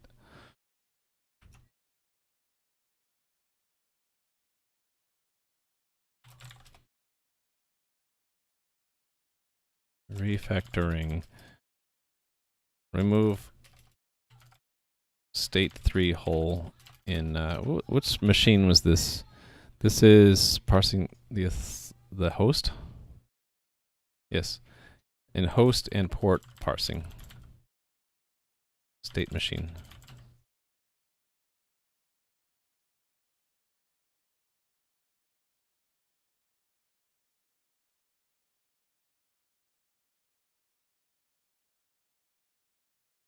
Okay, more refactoring, I guess. Because, yeah, let's do something about this character set thing. There are a couple of things I want to do. So, I want to kind of clean up this redundancy here. I also want to make character sets so they're reusable. And that way we can have it match the standard. So, like, we could have a singleton instance of, like, what's a good one? pchar would be a good one. pchar. Right, that a single object that we can reuse that represents all of the characters in this set. And actually it's a composite, right? So it has 3 different sets plus 2 individual characters. So we'll have an unreserved set, sub-to-lim set, etc. So that's 2 things we want to do. Make a class or an object where we can remove this redundancy, and then also allow us to construct sets, construct sets out of other sets. So we can actually spur on the change by requiring the class here. We'll just call it character set. It won't compile, right? But we'll fix that. But we'll first write how we want to use the thing. How we want to use it, it's actually very simple. It will be return character set includes C, right? That's all we really want to say. Do I need that logic? Not really. Now I just need to well, hold on. We don't want to. We don't need a copy of it. So const reference will do. Now we just need to we need to declare that class, and then we actually have to construct them in these various places where we use them. Let's put it after. A good place is any. I forgot to move the percent encoded character decoder out to another file. Actually, let me show you something you can do in Git when this kind of thing happens. So I already started working on something, but I'm like, oh yeah, before I do that, I want to refactor percent encoded character decoder to its own file, right? So I would do that. Go to Git, look at, see if you have changes, and you just simply say git stash. Boom, we're back to where we don't have that character set change at all. Yes, I just did a stash. So now let's do the refactoring. So we need to establish a new file for this. This is where we want to go into the CMake list for URI, and we're going to add the files we expect to have. It's an internal thing, so it's not a, its headers aren't going into include, they're going into source. And should we use the big full name? I mean, why not, right? So AVP. Oh, we don't need the directory either. Okay, now I'm tempted to say add item here or add file, but that's not going to work because the Visual Studio project file created by CMake is using relative paths. So it's actually a lot cleaner to just go to VS Code and add them here. So new file, HVP, new file there, CVB. It'll be empty, and that's okay because we're just going to build. Oh, my CMake failed. No sources. Oh, I couldn't find the file. Oh, I didn't put it in the right place, did I? That one should go there. There. So it reruns CMake when I build in Visual Studio. Then solution file and project files change, so I update those. Now the files are there and we can populate them. So I'm going to grab the top chunk of that header and put it here. And put percent encoded character decoder, HTTP. This is what's called a header guard, so that if I accidentally include the header twice in the same, oh, what am I doing? And if from the same source file, that it'll only parse the header once, right? The first time it'll parse it, define that. The second time through, it'll hit this if not defined and skip the whole file. Let me avoid retyping it by copy pasting it in. It's internal. Yeah, we should put it in the namespace.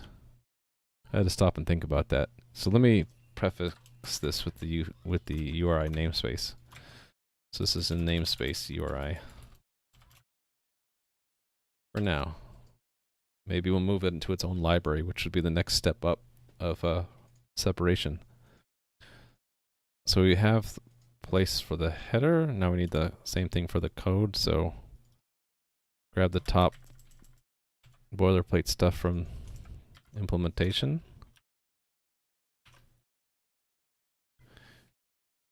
That's definitely a long line, so we'll split that. And then include the header namespace URI. All right, so we're all good setting up the home for it. Now we're going to move it. We start by moving everything to the header.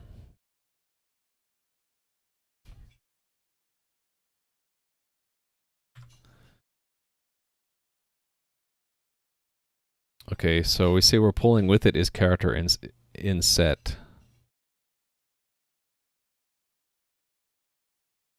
So we're only using it in a limited way. So I'm really tempted to do, rather than pulling in his character in set, rather than pulling that in or separating that out as its own file, I'm tempted for now to just put a raw check in there. But maybe that's the wrong thing to do. Maybe we really need another file for is character in set. Yeah, let's make another file. Not too hard. So make another file.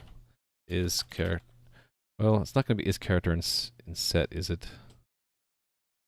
I guess it is for now. Is character in set. Can always fix it later, right?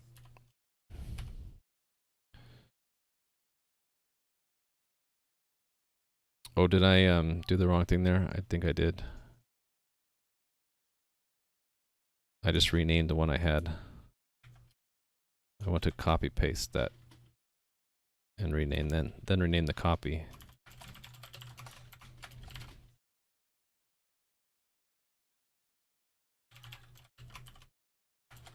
All right, back to Studio. Go see make lists. I comes before P.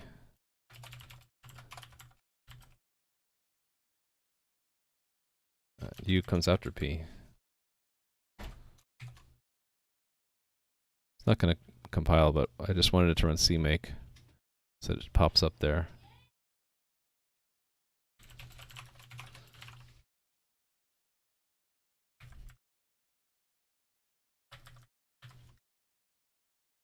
All right, is character in set.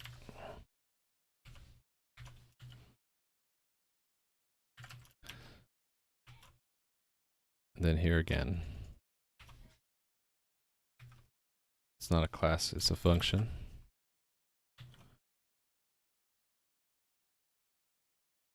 All right, so let's pull it out.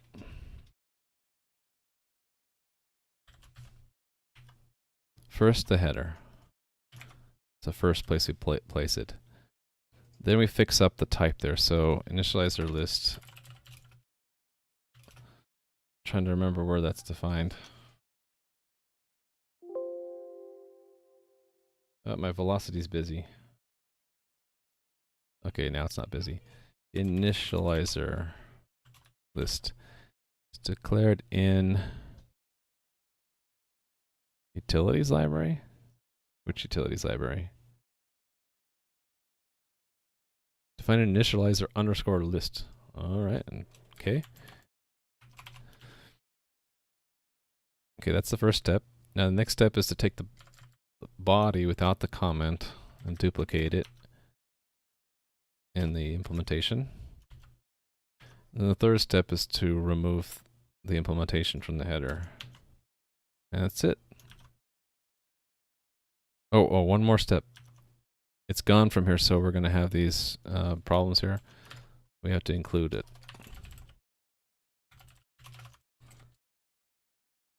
And while we're at it, we'll include the other one too. Now, back to percent encoded character. It also needs, oops, from the header. It also, well, it's going to need, the implementation is going to need it. The interface doesn't. What does the interface need? Not much. Size T, so that's standard def. Okay, so the same thing we just did. We put stuff first in the header, and now we're going to move it to the implementation. A little bit different for a class. You can't just move the function. You have to now add the class name in front. And now this is the one that needs is in character set. So now that's good. So yeah, remove the implementation. And the same thing for the other two methods.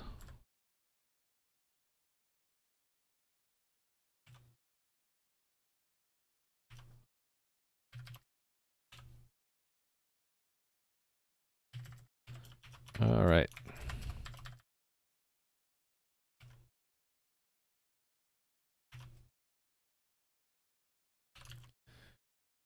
Okay, a couple more steps we can do. Oh, we could stop right here, but I really don't like having implementation details in the header. I'm actually willing to trade an extra level of what they call indirection for that. This is how we do that. We include memory, and then I have this in URI's API itself. It's a sort of boilerplate. This is declaring an opaque structure to hold our implementation details. And that replaces the private properties in the header. Then we move those properties to the implementation here inside the percent encoder character decoder impl structure. And move it there. And then we can remove the underscores because those aren't private to this structure anymore. They're just a plain structure. Now, a couple of things we have to do. We have to, for all of our implementation, we replace the underscore with the impl pointer. Actually, I'm just going to return, I'm going to replace the whole string at a time here.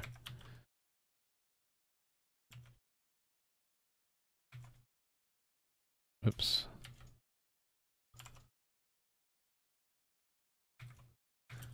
That's one thing. Now we have to add two things. Constructor for the class. This is the default constructor. The reason being that this unique pointer requires a specified constructor and destructor. We need the constructor to build the impl pointer in the first place, and the destructor needs to be concrete and not default in the header. That's just a requirement of the unique pointer. I like to put the destructor and the copy move semantics in another section called lifecycle management. Actually, I probably can just copy it from here and rename stuff. Lifecycle management. That's because these 5 go together. If you have one, you should have all of them. It's called the rule of 0 or 5. I'm not going to get into what is the rule of 0 or 5 now, but you can look it up on Google if you're interested. It's mostly just to make everything consistent as far as destroying, copying, and moving an object. So we're explicitly not allowing copying and moving because we don't need it. If we ever need it, I'll change this. We can't default or delete the destructor and constructor though, so we have to have those. So let's add those. The destructor is easy. In the implementation, we can say at this point, when we compile this implementation file, we can let the compiler provide the default destructor, like that. For the constructor, we can't because we got to tell it how to build impl, and we just call new impl. That's basically all we need to do.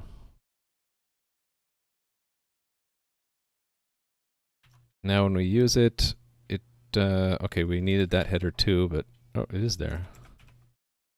Oh, I know why, because where we use it here is from the anonymous namespace, so we have to qualify it. Because now that we've promoted these functions up into their own files, they're now formal members of the namespace. They're not anonymous anymore. We need that because we might want to share those with other. In fact, we are sharing them with other modules. We're sharing it with the URI module. Same thing there.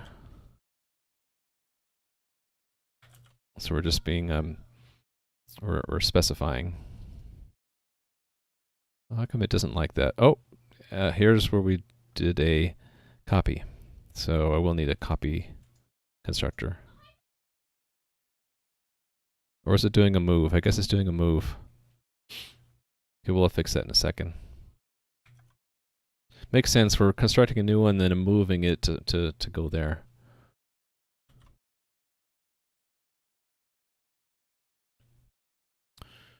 Oh no, that's the same thing. We need a move constructor. Let's do the move constructor. I think all I need to do is make it default instead of delete, because I think unique pointer supports moves. So anonymous function is essentially a function that isn't in another namespace. Sort of. What an anonymous function is, it's a function that's inside of, oh, that's not the right place. Inside a namespace with no name. So it's a bit of a compiler trick.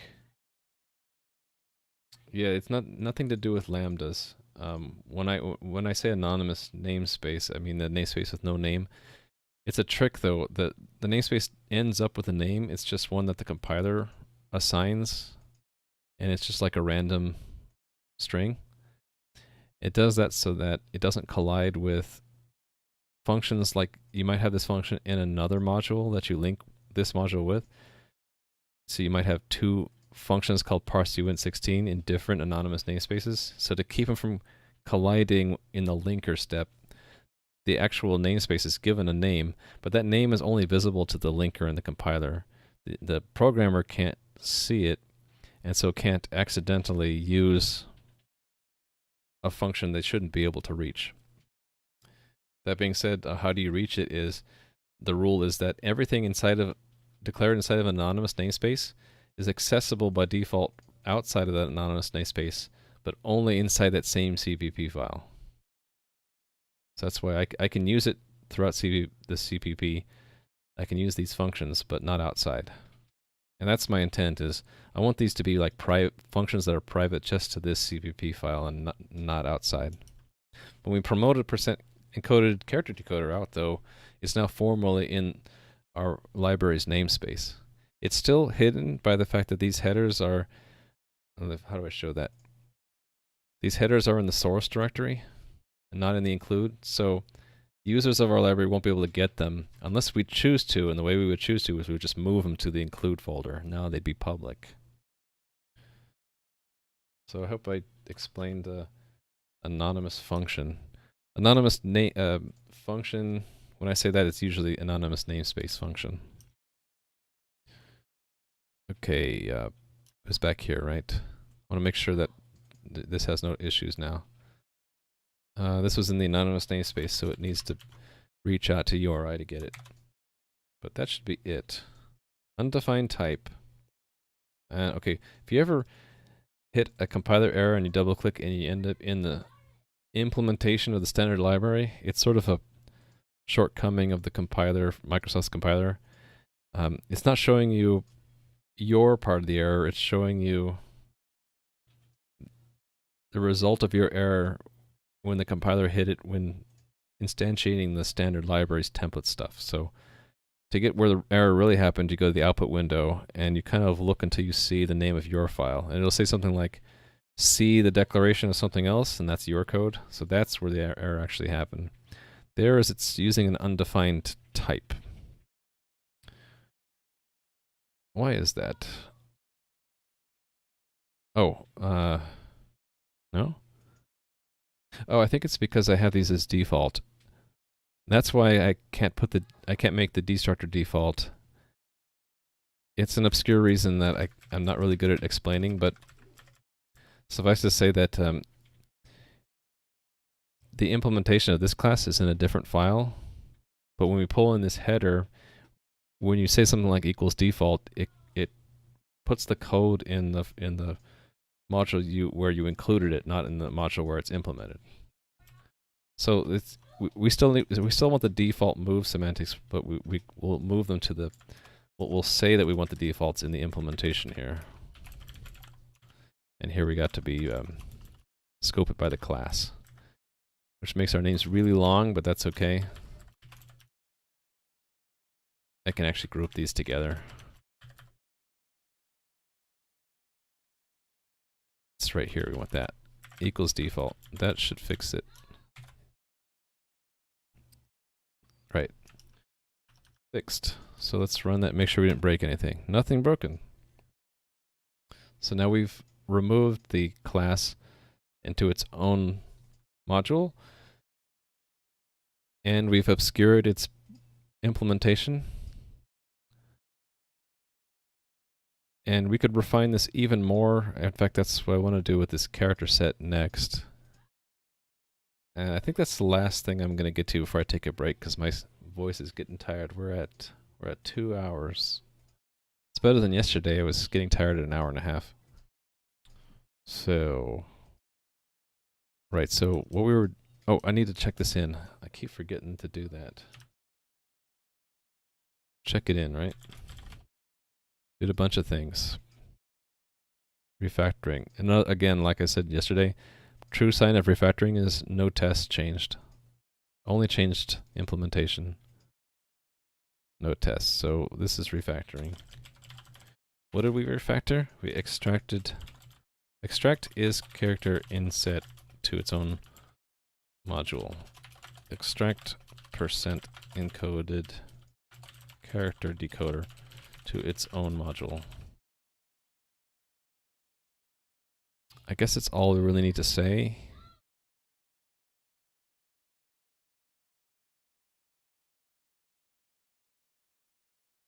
Because it was already a class before, we just moved it. Alright.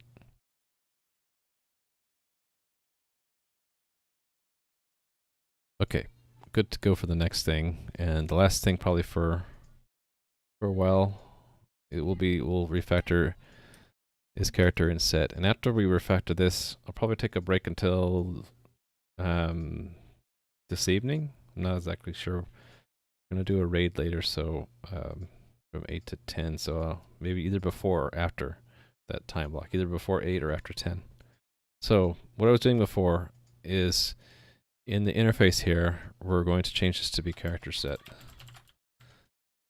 A constant character set.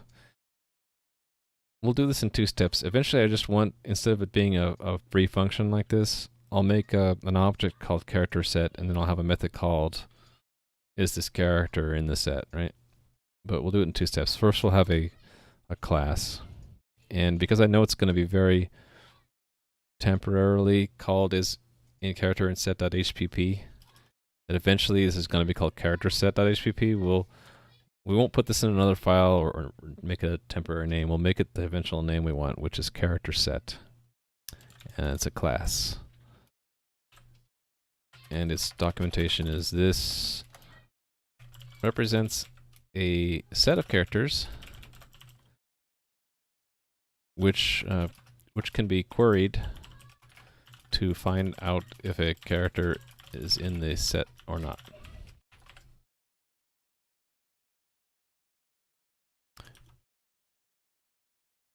And let's skip ahead, and I already know I'm going to want lifecycle management for the class.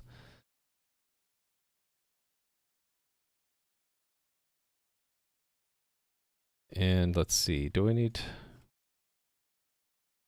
copy move? Don't know, so we'll assume not for now.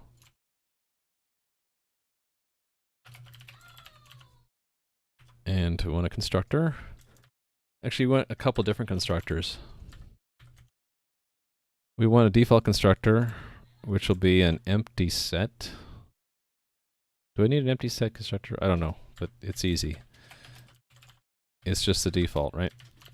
But we also want a constructor that takes in 2 characters, first and last.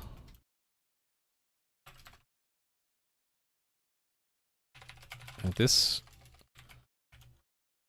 constructs a character set that contains all the characters between the given first and last characters, inclusive. First. This is the first character in the set. Are there a number of reasons why you would necessarily need to create your own class here? Why not just use some standard library implementation of a set?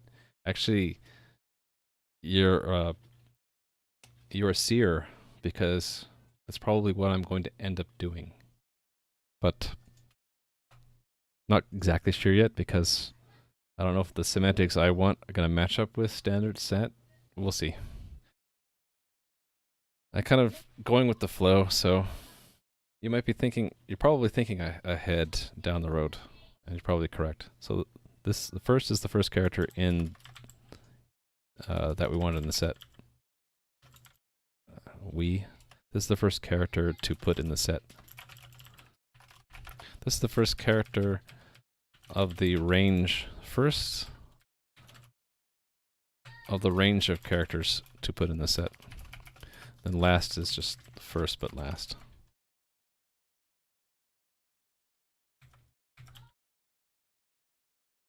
Okay. And then what other constructors do we want? I want one that'll combine two character sets, so first and second, I guess.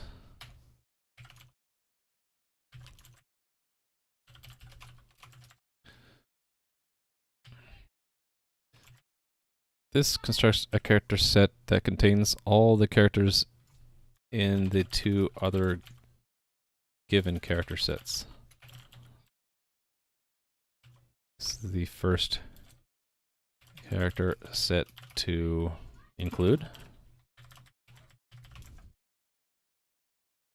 Actually, I'm thinking we can make this more generic. We already have initializer list included, so why don't we just do that? So it's a standard initializer list of character sets.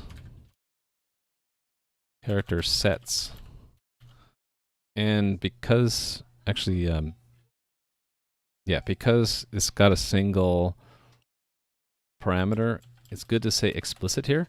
If you don't, then there's a chance that if you used an initializer list of character sets in the context of something that needed a character set, it would be, one would be auto-constructed as a temporary, and you might want that, but it's good to make it explicit, like as in require an explicit typecast or construction in order to use this. So I'm going to rewrite this as these are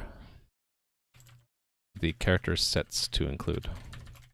This constructor contains all the characters in all the other given character sets. And I'm going to want one for a single character as well. Yeah, because the way I'm thinking about using this is I'm going to chain them together. So this constructor character set that contains just the given character.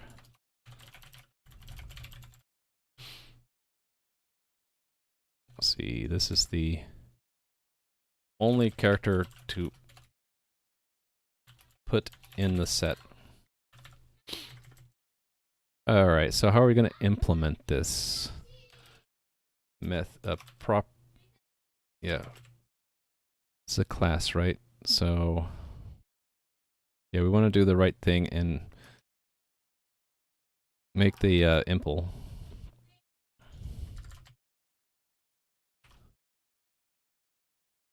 This is private properties. Methods, yep, okay. Oh, which means I don't want to give the definition here, do I?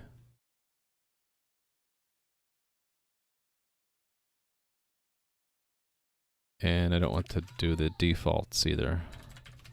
Right, okay. So let's put them in the file itself.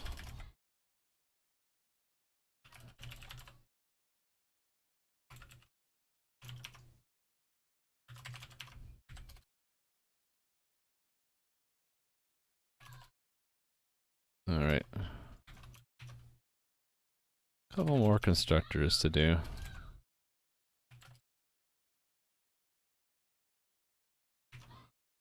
And here. And we don't have to repeat explicit. That was just in the declaration.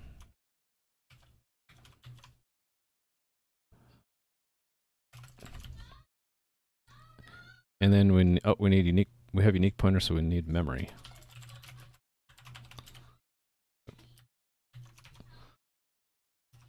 So good so far. So this contains the private properties of the character set class. struct character set impl. And yeah, we can't. Oh, did I forget the destructor? Forgot the destructor. Destructor is the one I want to default. Constructor, I need to say impl, new impl. Actually, I need to say that for all of these constructors here.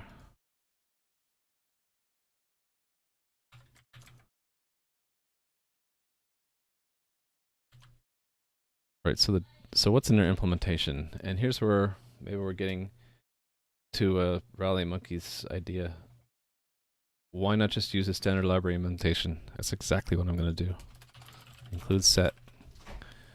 So this holds the characters in the set. Standard set characters in set. So one reason to do this extra step of making our own class around the standard set is someone who includes a header now doesn't even know we're using set. We're free to later use something else if we want. It's encapsulated completely. The only thing that the user knows is that we want to use initializer list, and we're using a unique pointer to hold on to our implementation. That's it. But we can implement in terms of this standard set of characters, and that's exactly what I'm going to do. So default characters in set is empty. If we have a single character, we're just going to insert that one character into it. I think insert returns something. Yeah, anything that returns something that I don't need, I cast a void as a habit. Not strictly necessary, but when I read this later, I'll be like, oh yeah, insert returns something, but I'm making an explicit statement that I don't need it. First, last, I think what we can leverage is there's an insert overload that takes a range. Yeah, first and last. So first, actually just say first comma last. I think that's all we need to do. And then for a set, it's a little bit different. So here we got to do auto character set in character sets. And we can not make, this forces us to never make a copy. We're just iterating an existing set. And there, I'm hoping that there's a merge, but I'm not sure. Plus equals?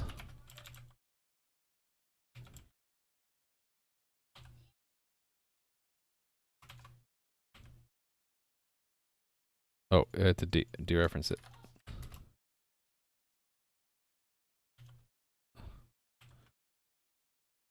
Dot. It doesn't like my syntax for some reason.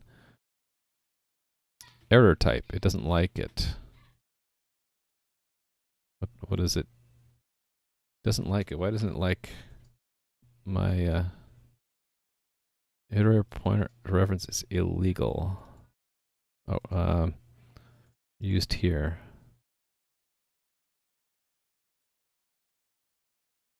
Pointer to reference is illegal. What did I do wrong? Oh, is it because it's an initializer list of references? Or is it because it's const?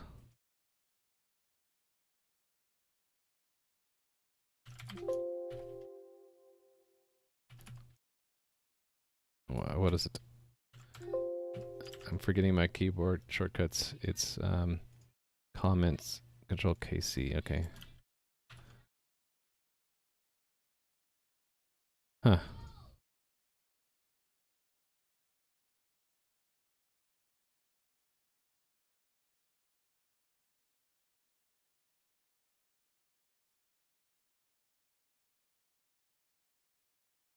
Oh, okay, so yeah, the element, yeah, so I guess we can't have an initializer list of constant references. Oh well, we'll just make them copies then. That's fine. We'll have to allow, probably have to allow copy semantics, which is also fine. They're pretty lightweight.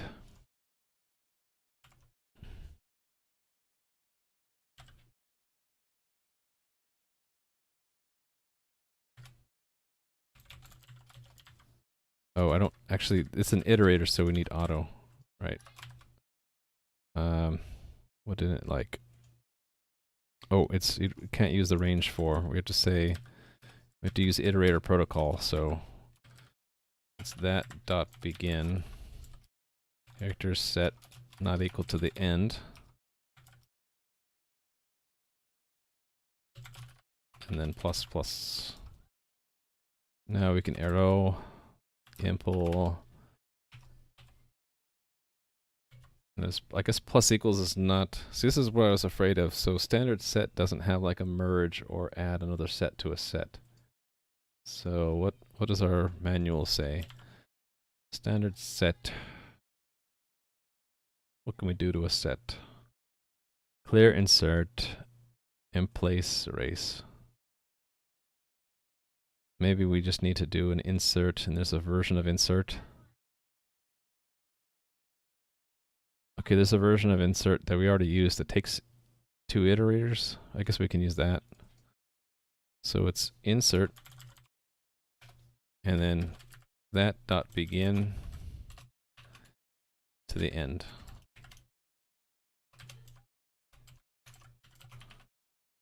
And that returns something, right?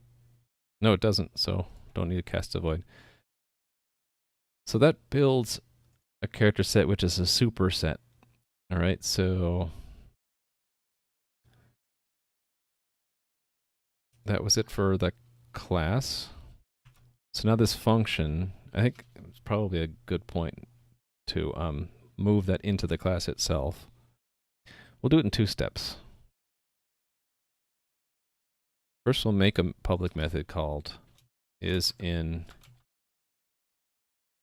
or how about has, or contains?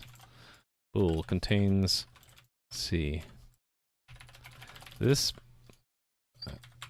method checks to see if the given character is in the character set.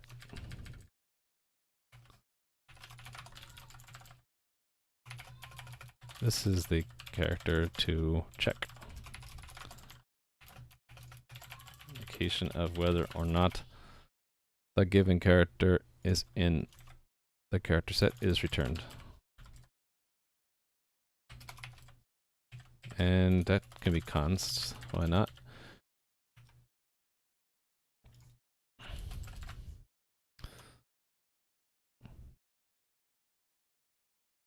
And here we can just say return character set. I think it's is it find? Find, yeah, find the character is not equal to the end. It's sort of weird, but that's sort of a, what do you call it? The way that the standard C++ library containers are designed is you don't ask the container if it has something. You ask it to find it, and then the thing it gives you back, you see if it's equal to the end of the container, and that, which if it is, it signals that it wasn't in the container. It's a little bit odd. So now we can reduce this. Oh, did I forget to change it here? I changed it here, but I didn't change it here. Right, so we can reduce this now to return character set dot contains C.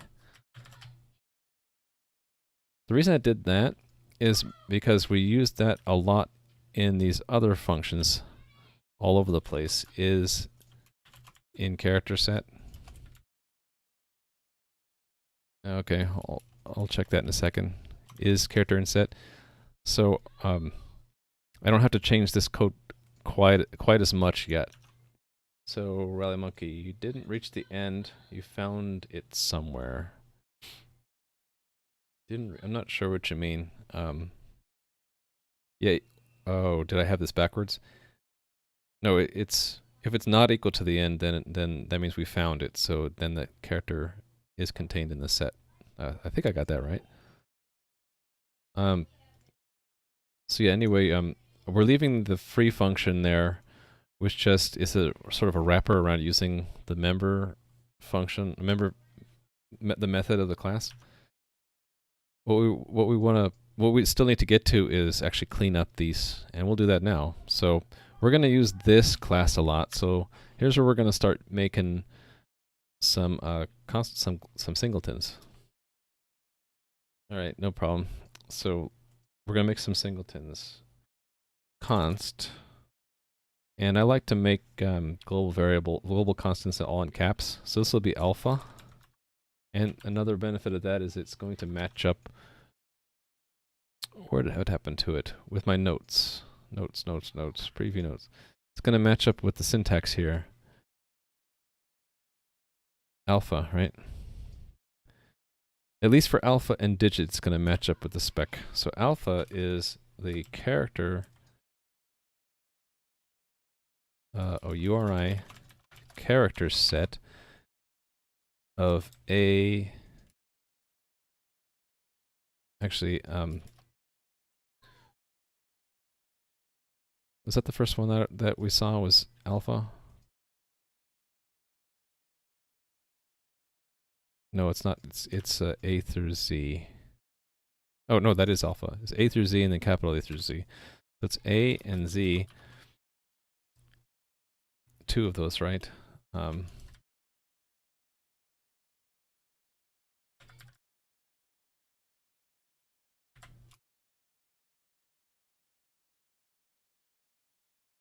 Okay, it's not quite smart enough to figure out the types, so we have to be explicit. Actually, can I do that? And it'll figure it out?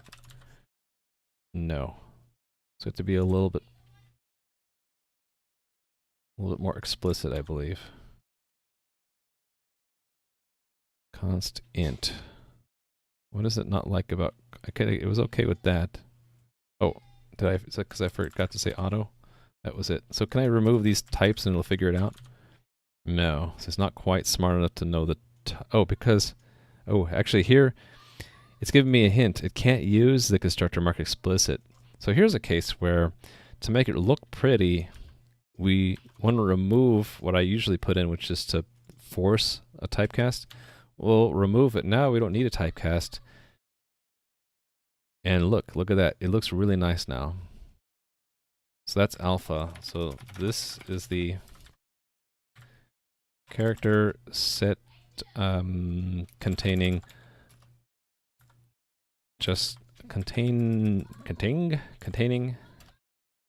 just the alphabetic characters from the ASCII. ASCII what? ASCII character set.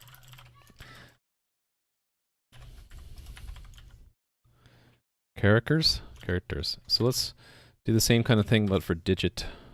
Digit's going to be even easier. It's just 0 to 9.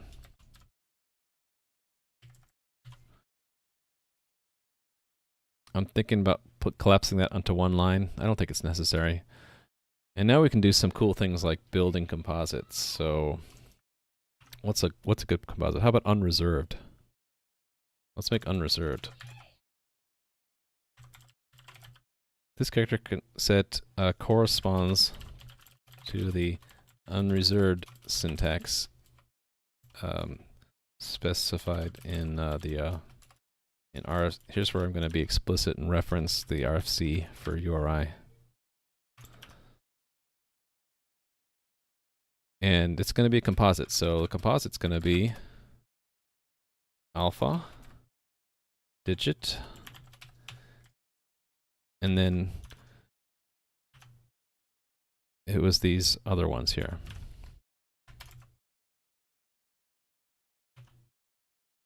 I think we can just do the commas. Oh, we have to make them single characters.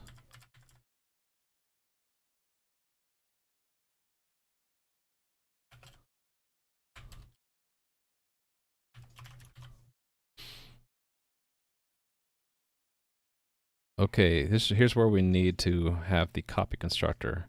Because, yeah, we had this problem a little bit ago where I couldn't make an initializer list with references. I wonder if I could do it with const. Will that fix it? Because they really don't need to be mutable.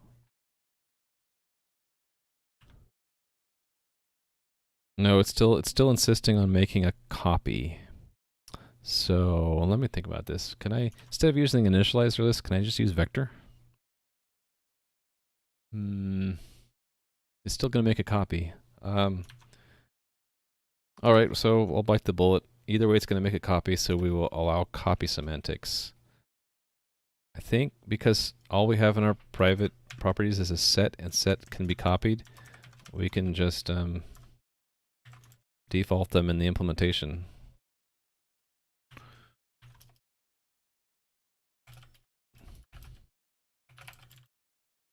Oh, wait a minute. No, we can't default the outer. We can default the inner. We can't. We can copy the impl, but we can't copy the outer class. So we actually have to give a body to this. But what we do is we just say that the impl is a copy of the other. We need to give it a name. Other. Of the other's impl. I misspelled that. And didn't like that. What did it not like? No instance of the impl. Oh, do I really need to declare a constructor? I didn't think I needed to do that.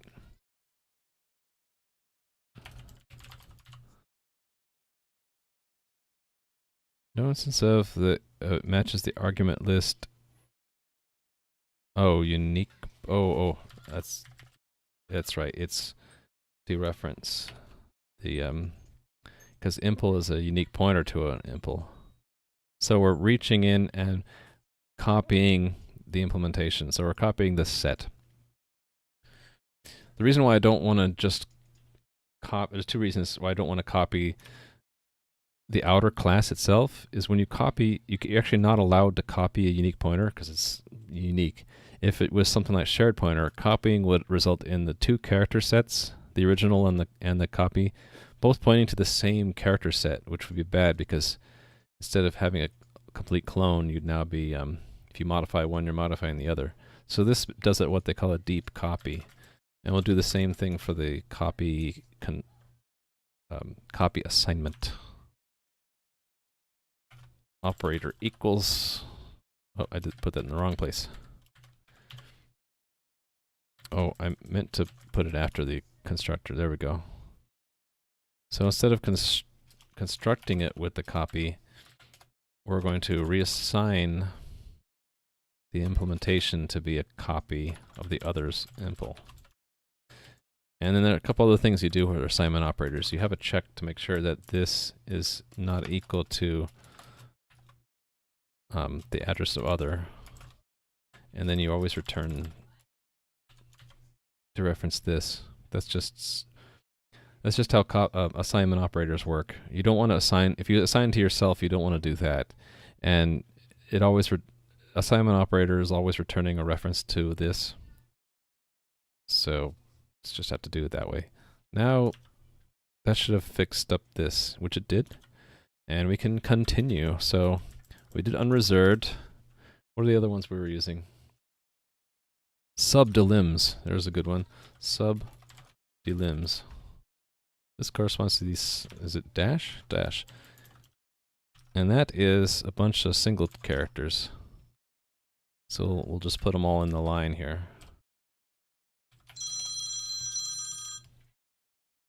Sorry about that.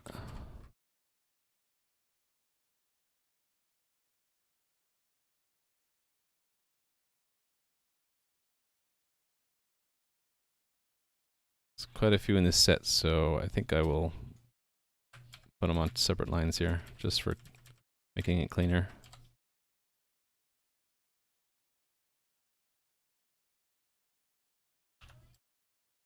All right. So one thing we got to be careful about is we don't want to accidentally make a range character set by having, like if I did something like that, it would use the range constructor. Oh no, it won't. Never mind. Because we're using these curly brackets, which means we're going to use an initializer list. So we won't accidentally make the range, which actually means I did the wrong thing here. Yeah, we don't want the initializer list. We want to explicitly construct with the pair, first and last. And same thing here, I think. We want to be explicit construct to make a range. So much for it looking totally clean. The braces are always for the initializer list, and we're using that to merge. And when you have, if you did something like that, it's going to make two separate single character sets, and so it'll be just 0 and 9 and not 0 through 9. Okay, so subdelims, that might be good enough for now because we can start using them. So let's find the places. Actually, an interesting thing is, you see how this no longer has an error? Okay, there it did, but these are no longer errors because this is now initializer list syntax, which we now support. But it's going to build the wrong thing. It's going to build a set with just 4 characters in it. So we have to clean that up a bit. I want to see what this indirection. Okay, it's trying to do move syntax, which is a good thing. We should support that instead of deleting them. The move is really easy because we can just move the unique pointer. This is how you do that. So move is not constant, it's a double, or what they call R value reference, and you just make it default. And the same thing with the move assignment.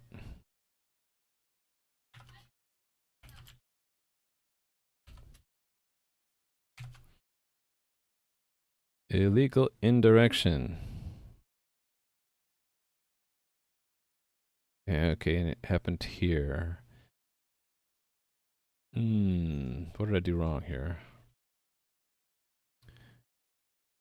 Okay, it doesn't like something I'm doing here.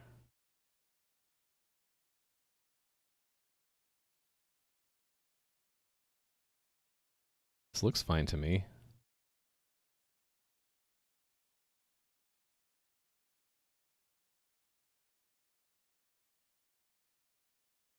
Why doesn't it like that? So let me look at the manual again. Insert, set. Are we already there? Okay, set, insert, right?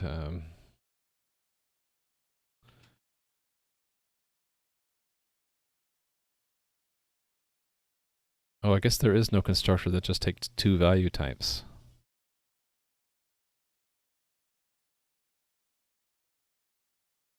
Okay, there's one. So I think that this isn't supported, so we'll have to do it ourselves. So for char c equals first, c is we want to be inclusive, so c is less than last plus 1, c, and then we'll just insert c.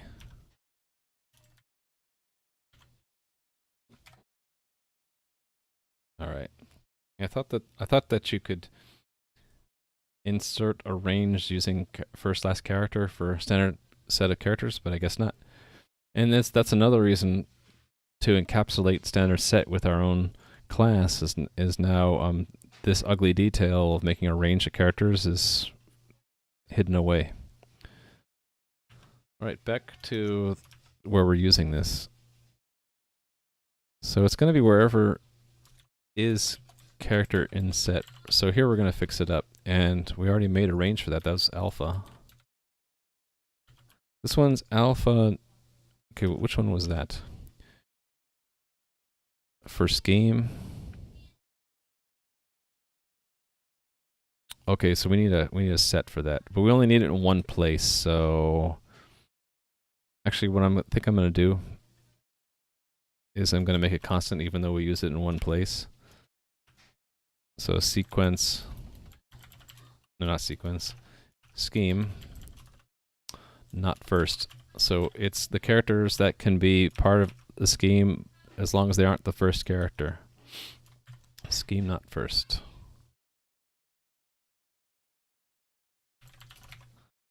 Scheme not first.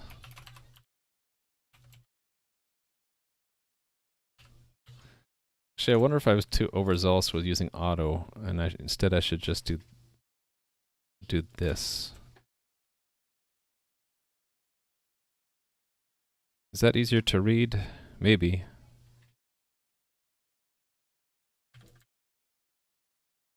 This may be easier to read, right? Sometimes they use auto a bit too much.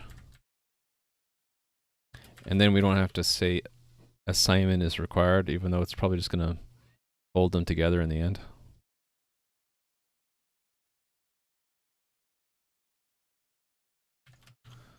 Okay, here it's going to be alpha, and then is alpha lower and upper? Yeah, okay, so it's alpha, digit, and then those individual guys. Plus, and here we can start removing some of that redundancy. Alright, and then we'll make a comment for someone calls me out on it. This is the this character set corresponds to the second part of the scheme syntax. Specified in that RFC. Alright. This character inset. So we handled those. And here's where it gets a little bit more fun. So we can use the implicit initializer list syntax and just simply say unreserved. And then sub delims.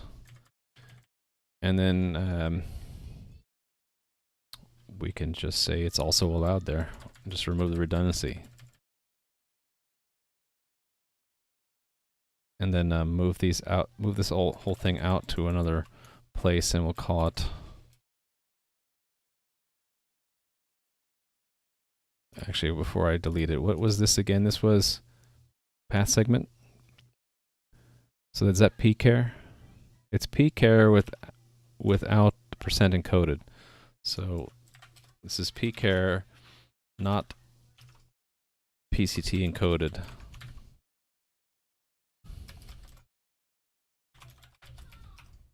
Pchar, not PCT encoded. Siri just got activated on my phone. That was funny. All right.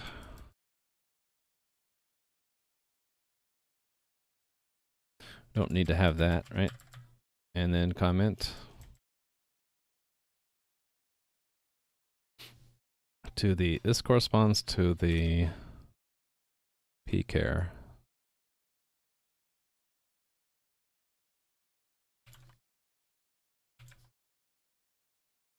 Leaving out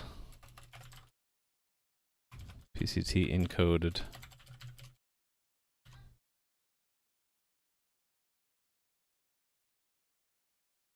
And continuing on our search to clean these up.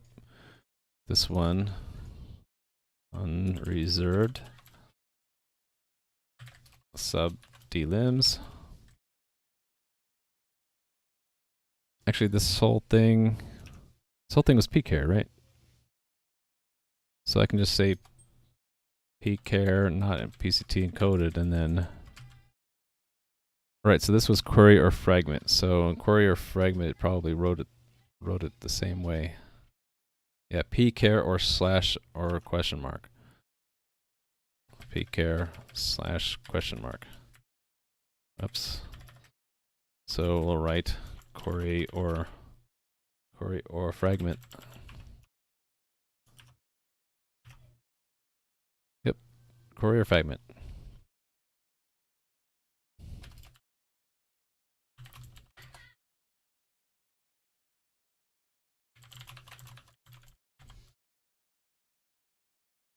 Whoa.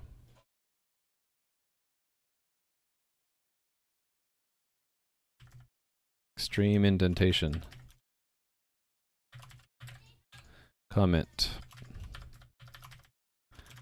This corresponds to the, actually it's both query syntax and the fragment syntax as specified, or not as specified. And yes, it is still leaving out PCT encoded. Yes. Which is fine because we handle that again in that other state. So we can kind of make this a little bit more compact. Do that in a couple of the other places too, right?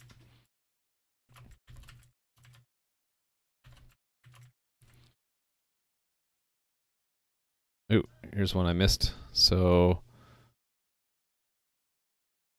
unreserved sub delims, and then other ones allow. This is user info.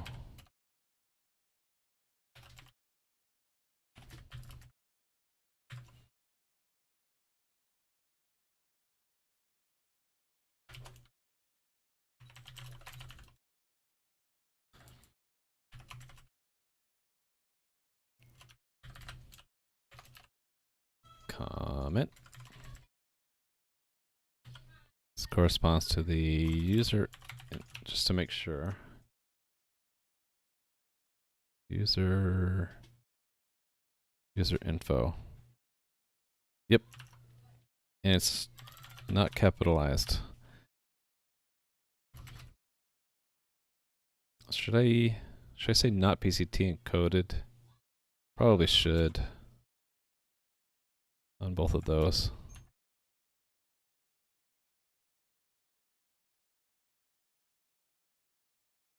All right.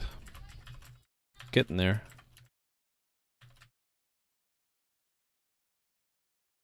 Actually, that's the same thing, isn't it? Is reg name? Hold on.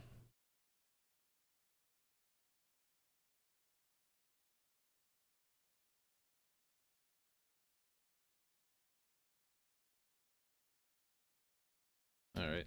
Someone needed to borrow something. Let's see. I was looking at reg name. Is reg name the same? Yeah, it's unreserved PCT encoded or subdelims. Wait a minute. How come colon is also allowed? There was a reason for that. What was it? Reg name. Where's reg name is part of host, right?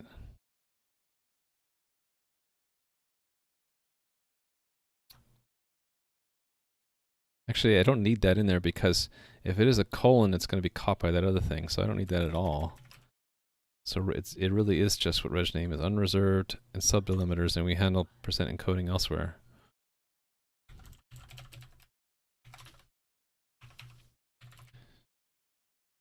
So this is reg name, not PCT encoded.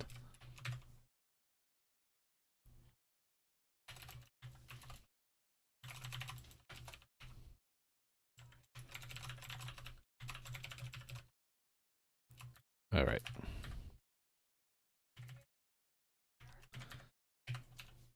Comment.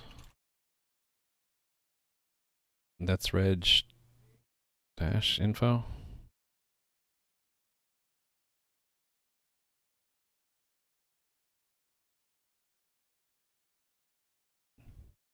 Reg name. Yep.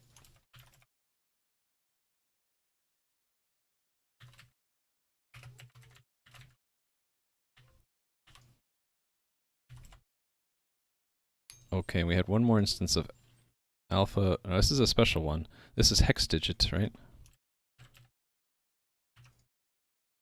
Hex digit. Hex dig. Yeah, it kind of belongs up here.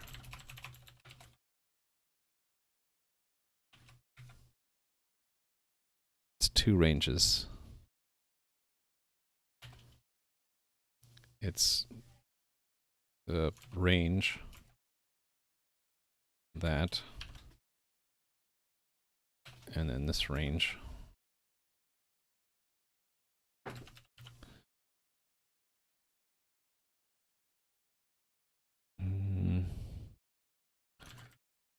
The character set getting just the characters allowed in a hexadecimal digit.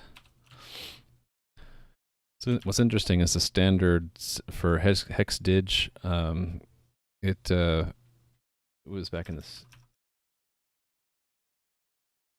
hexadig. It referred to another standard, right?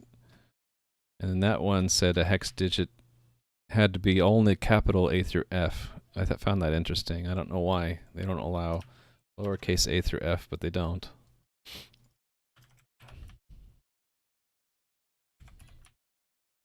Gosh, there's more? I thought we were through with this. Alright, so unreserved, sub delims, and then colon. This is IPv future. That's it, right? They don't even allow percent encoded characters. It's just unreserved subliminals. Oh, it's yeah. Well, after the v digit dot. So IPv future.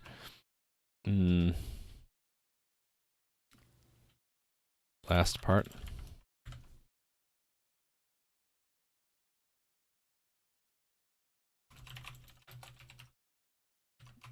IPv future last part.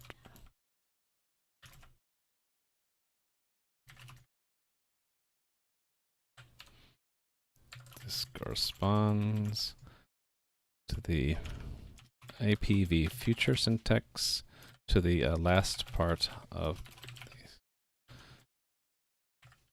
just period. And we'll collapse that.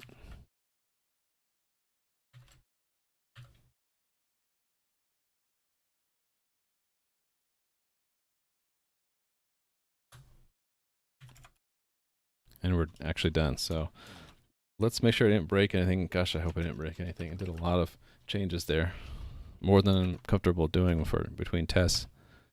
And this is why, because it breaks stuff. So we broke something. Let's look at the first thing. So line 308 in our tests. See what failed. Where is it? 308.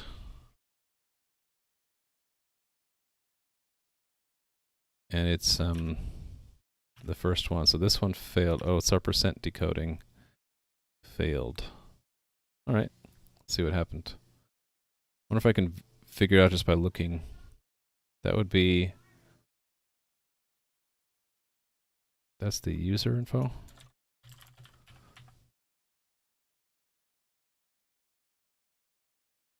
This right here.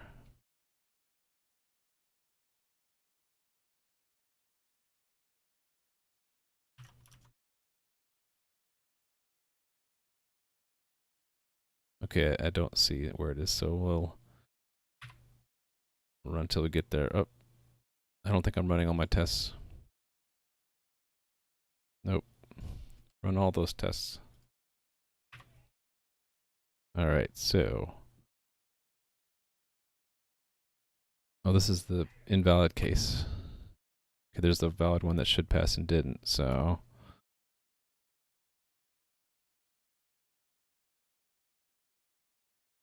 Okay, so the PCT encoder's not working. Oh, I think I know why.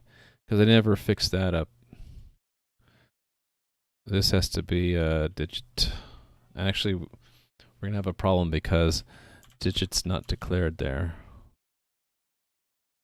And this is, why don't we just cheese it and just say URI, URI character set construct the range. Just inline there. I don't like doing that because there really should be singletons. That should be digit. This is hex, I guess.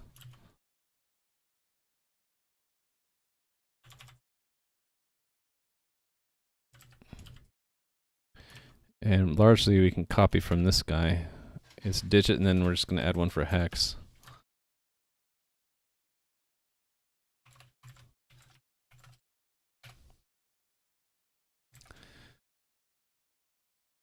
Oh, I had a type copy pasta error here. Digit's not alphabetic characters. This is a character set contains just numbers.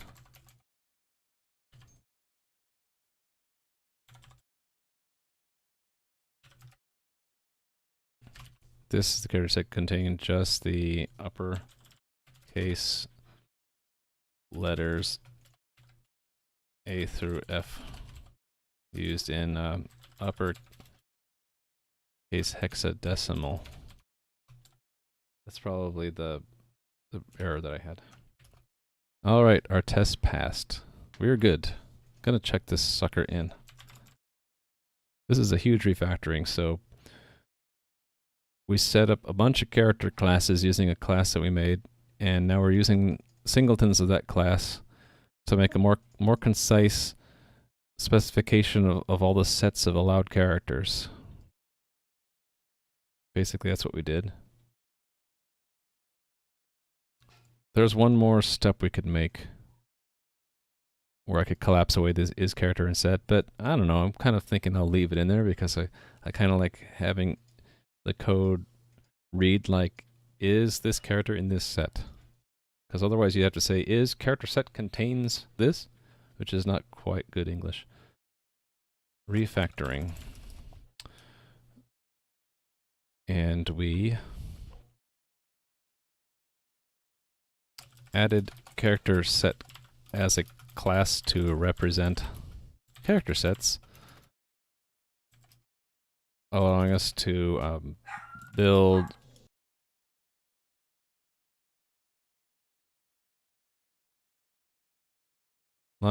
singletons and composite character sets.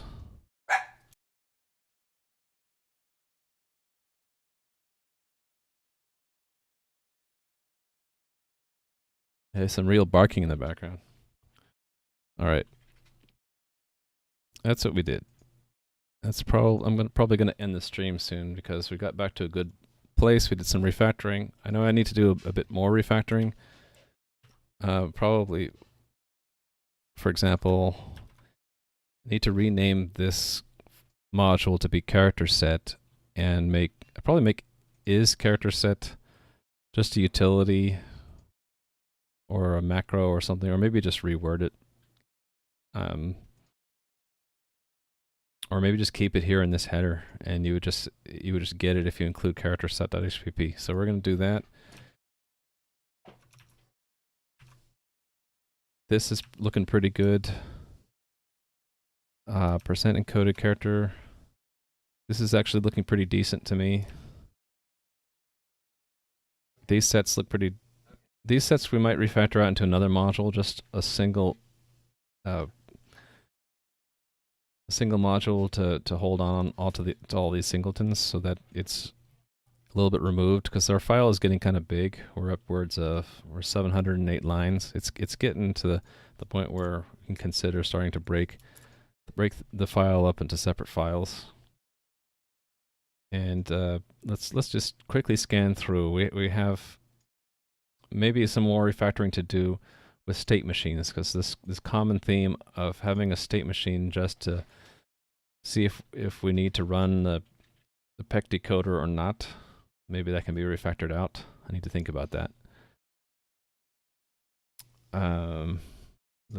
There again, I said Someone should count how many times I say and then let me know. And then it shamed me into not saying anymore. This huge state machine, again, I think I had a note for that, right? State machine is a bit too large. Need to think about breaking that one up. This parse from string, we refactored a bunch yesterday, but it's still kind of long. These individual blocks, maybe we extract as separate methods. That might be a good idea. Thought I already made a parse authority function. So what's this other stuff? Oh, okay, so maybe you need to clean this up to say we're not parsing the authority. We're parsing authority down here. We first have to separate the authority from the path. Okay, yeah, so still extract a method out of that. So some refactoring to be done. But other than that, I think we're done implementing the parsing stuff. So a bit more refactoring, and then we'll move on to the actual generation of the strings from the URI elements, which is basically just the inverse of what we've been doing. Instead of starting with a string like this and pulling it into these elements, we'll start with these elements and push out a string. And then we'll have a fully reversible process. We'll be able to take a string, decompose it into its elements, then reconstitute it into a string. And we can wrap it up and ship it. and move on to the next thing. So looking even further down the road, probably after we do URI, I have to go back to my README and see what we were doing in the grand scheme of things. Where did I put? I put the note somewhere, maybe in my notebook. Introduction. No, it was references here. Yeah, so we'll have handled this from our main bullet list. No, sorry, this one. I'm getting tired.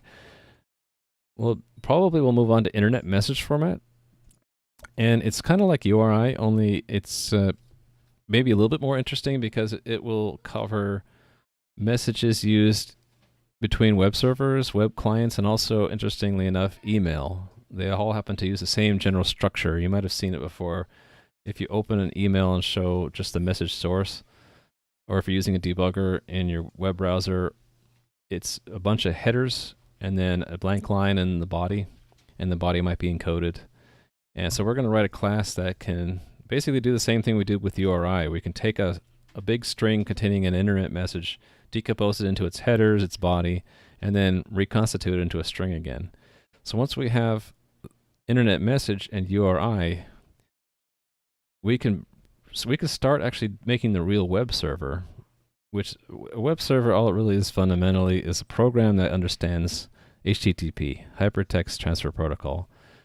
The only difference really between a server and a client is the server is, in general, making responses, parsing requests.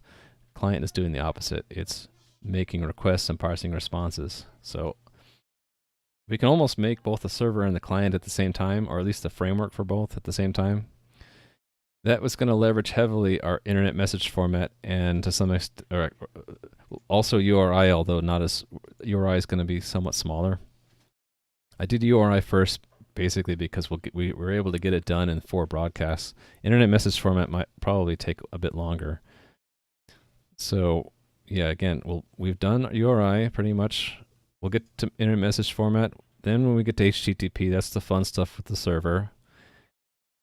Once we have a server, these last two, UTF-8 and WebSocket, that's for the really cool things you could do with a web server, where you have bidirectional persistent connections between servers and clients, and you can have dynamic web pages, you can have chat rooms, and actually a 6th thing that I want to add to this list, which might drum up some interest, is I want to make a Twitter bot, a Twitch bot,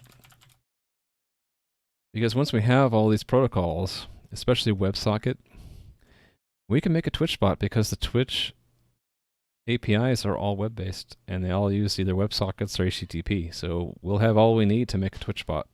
And then I can kick out Stream Elements. I'm sorry, Stream Elements, but I'm going to have to kick you out eventually. And then we'll be making our own stuff from then on. That's my goal, and sort of medium to long-term roadmap. So anyway, I'm going to need to take a break now because of my voice. I really hope you enjoyed part or all of this broadcast, and hope you'll come back and watch next time.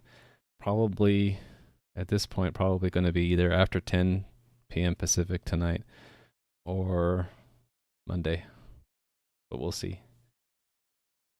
Anyway, thank you again. We're wrapping up the stream. Looks like I only have a few people watching, but that's fine.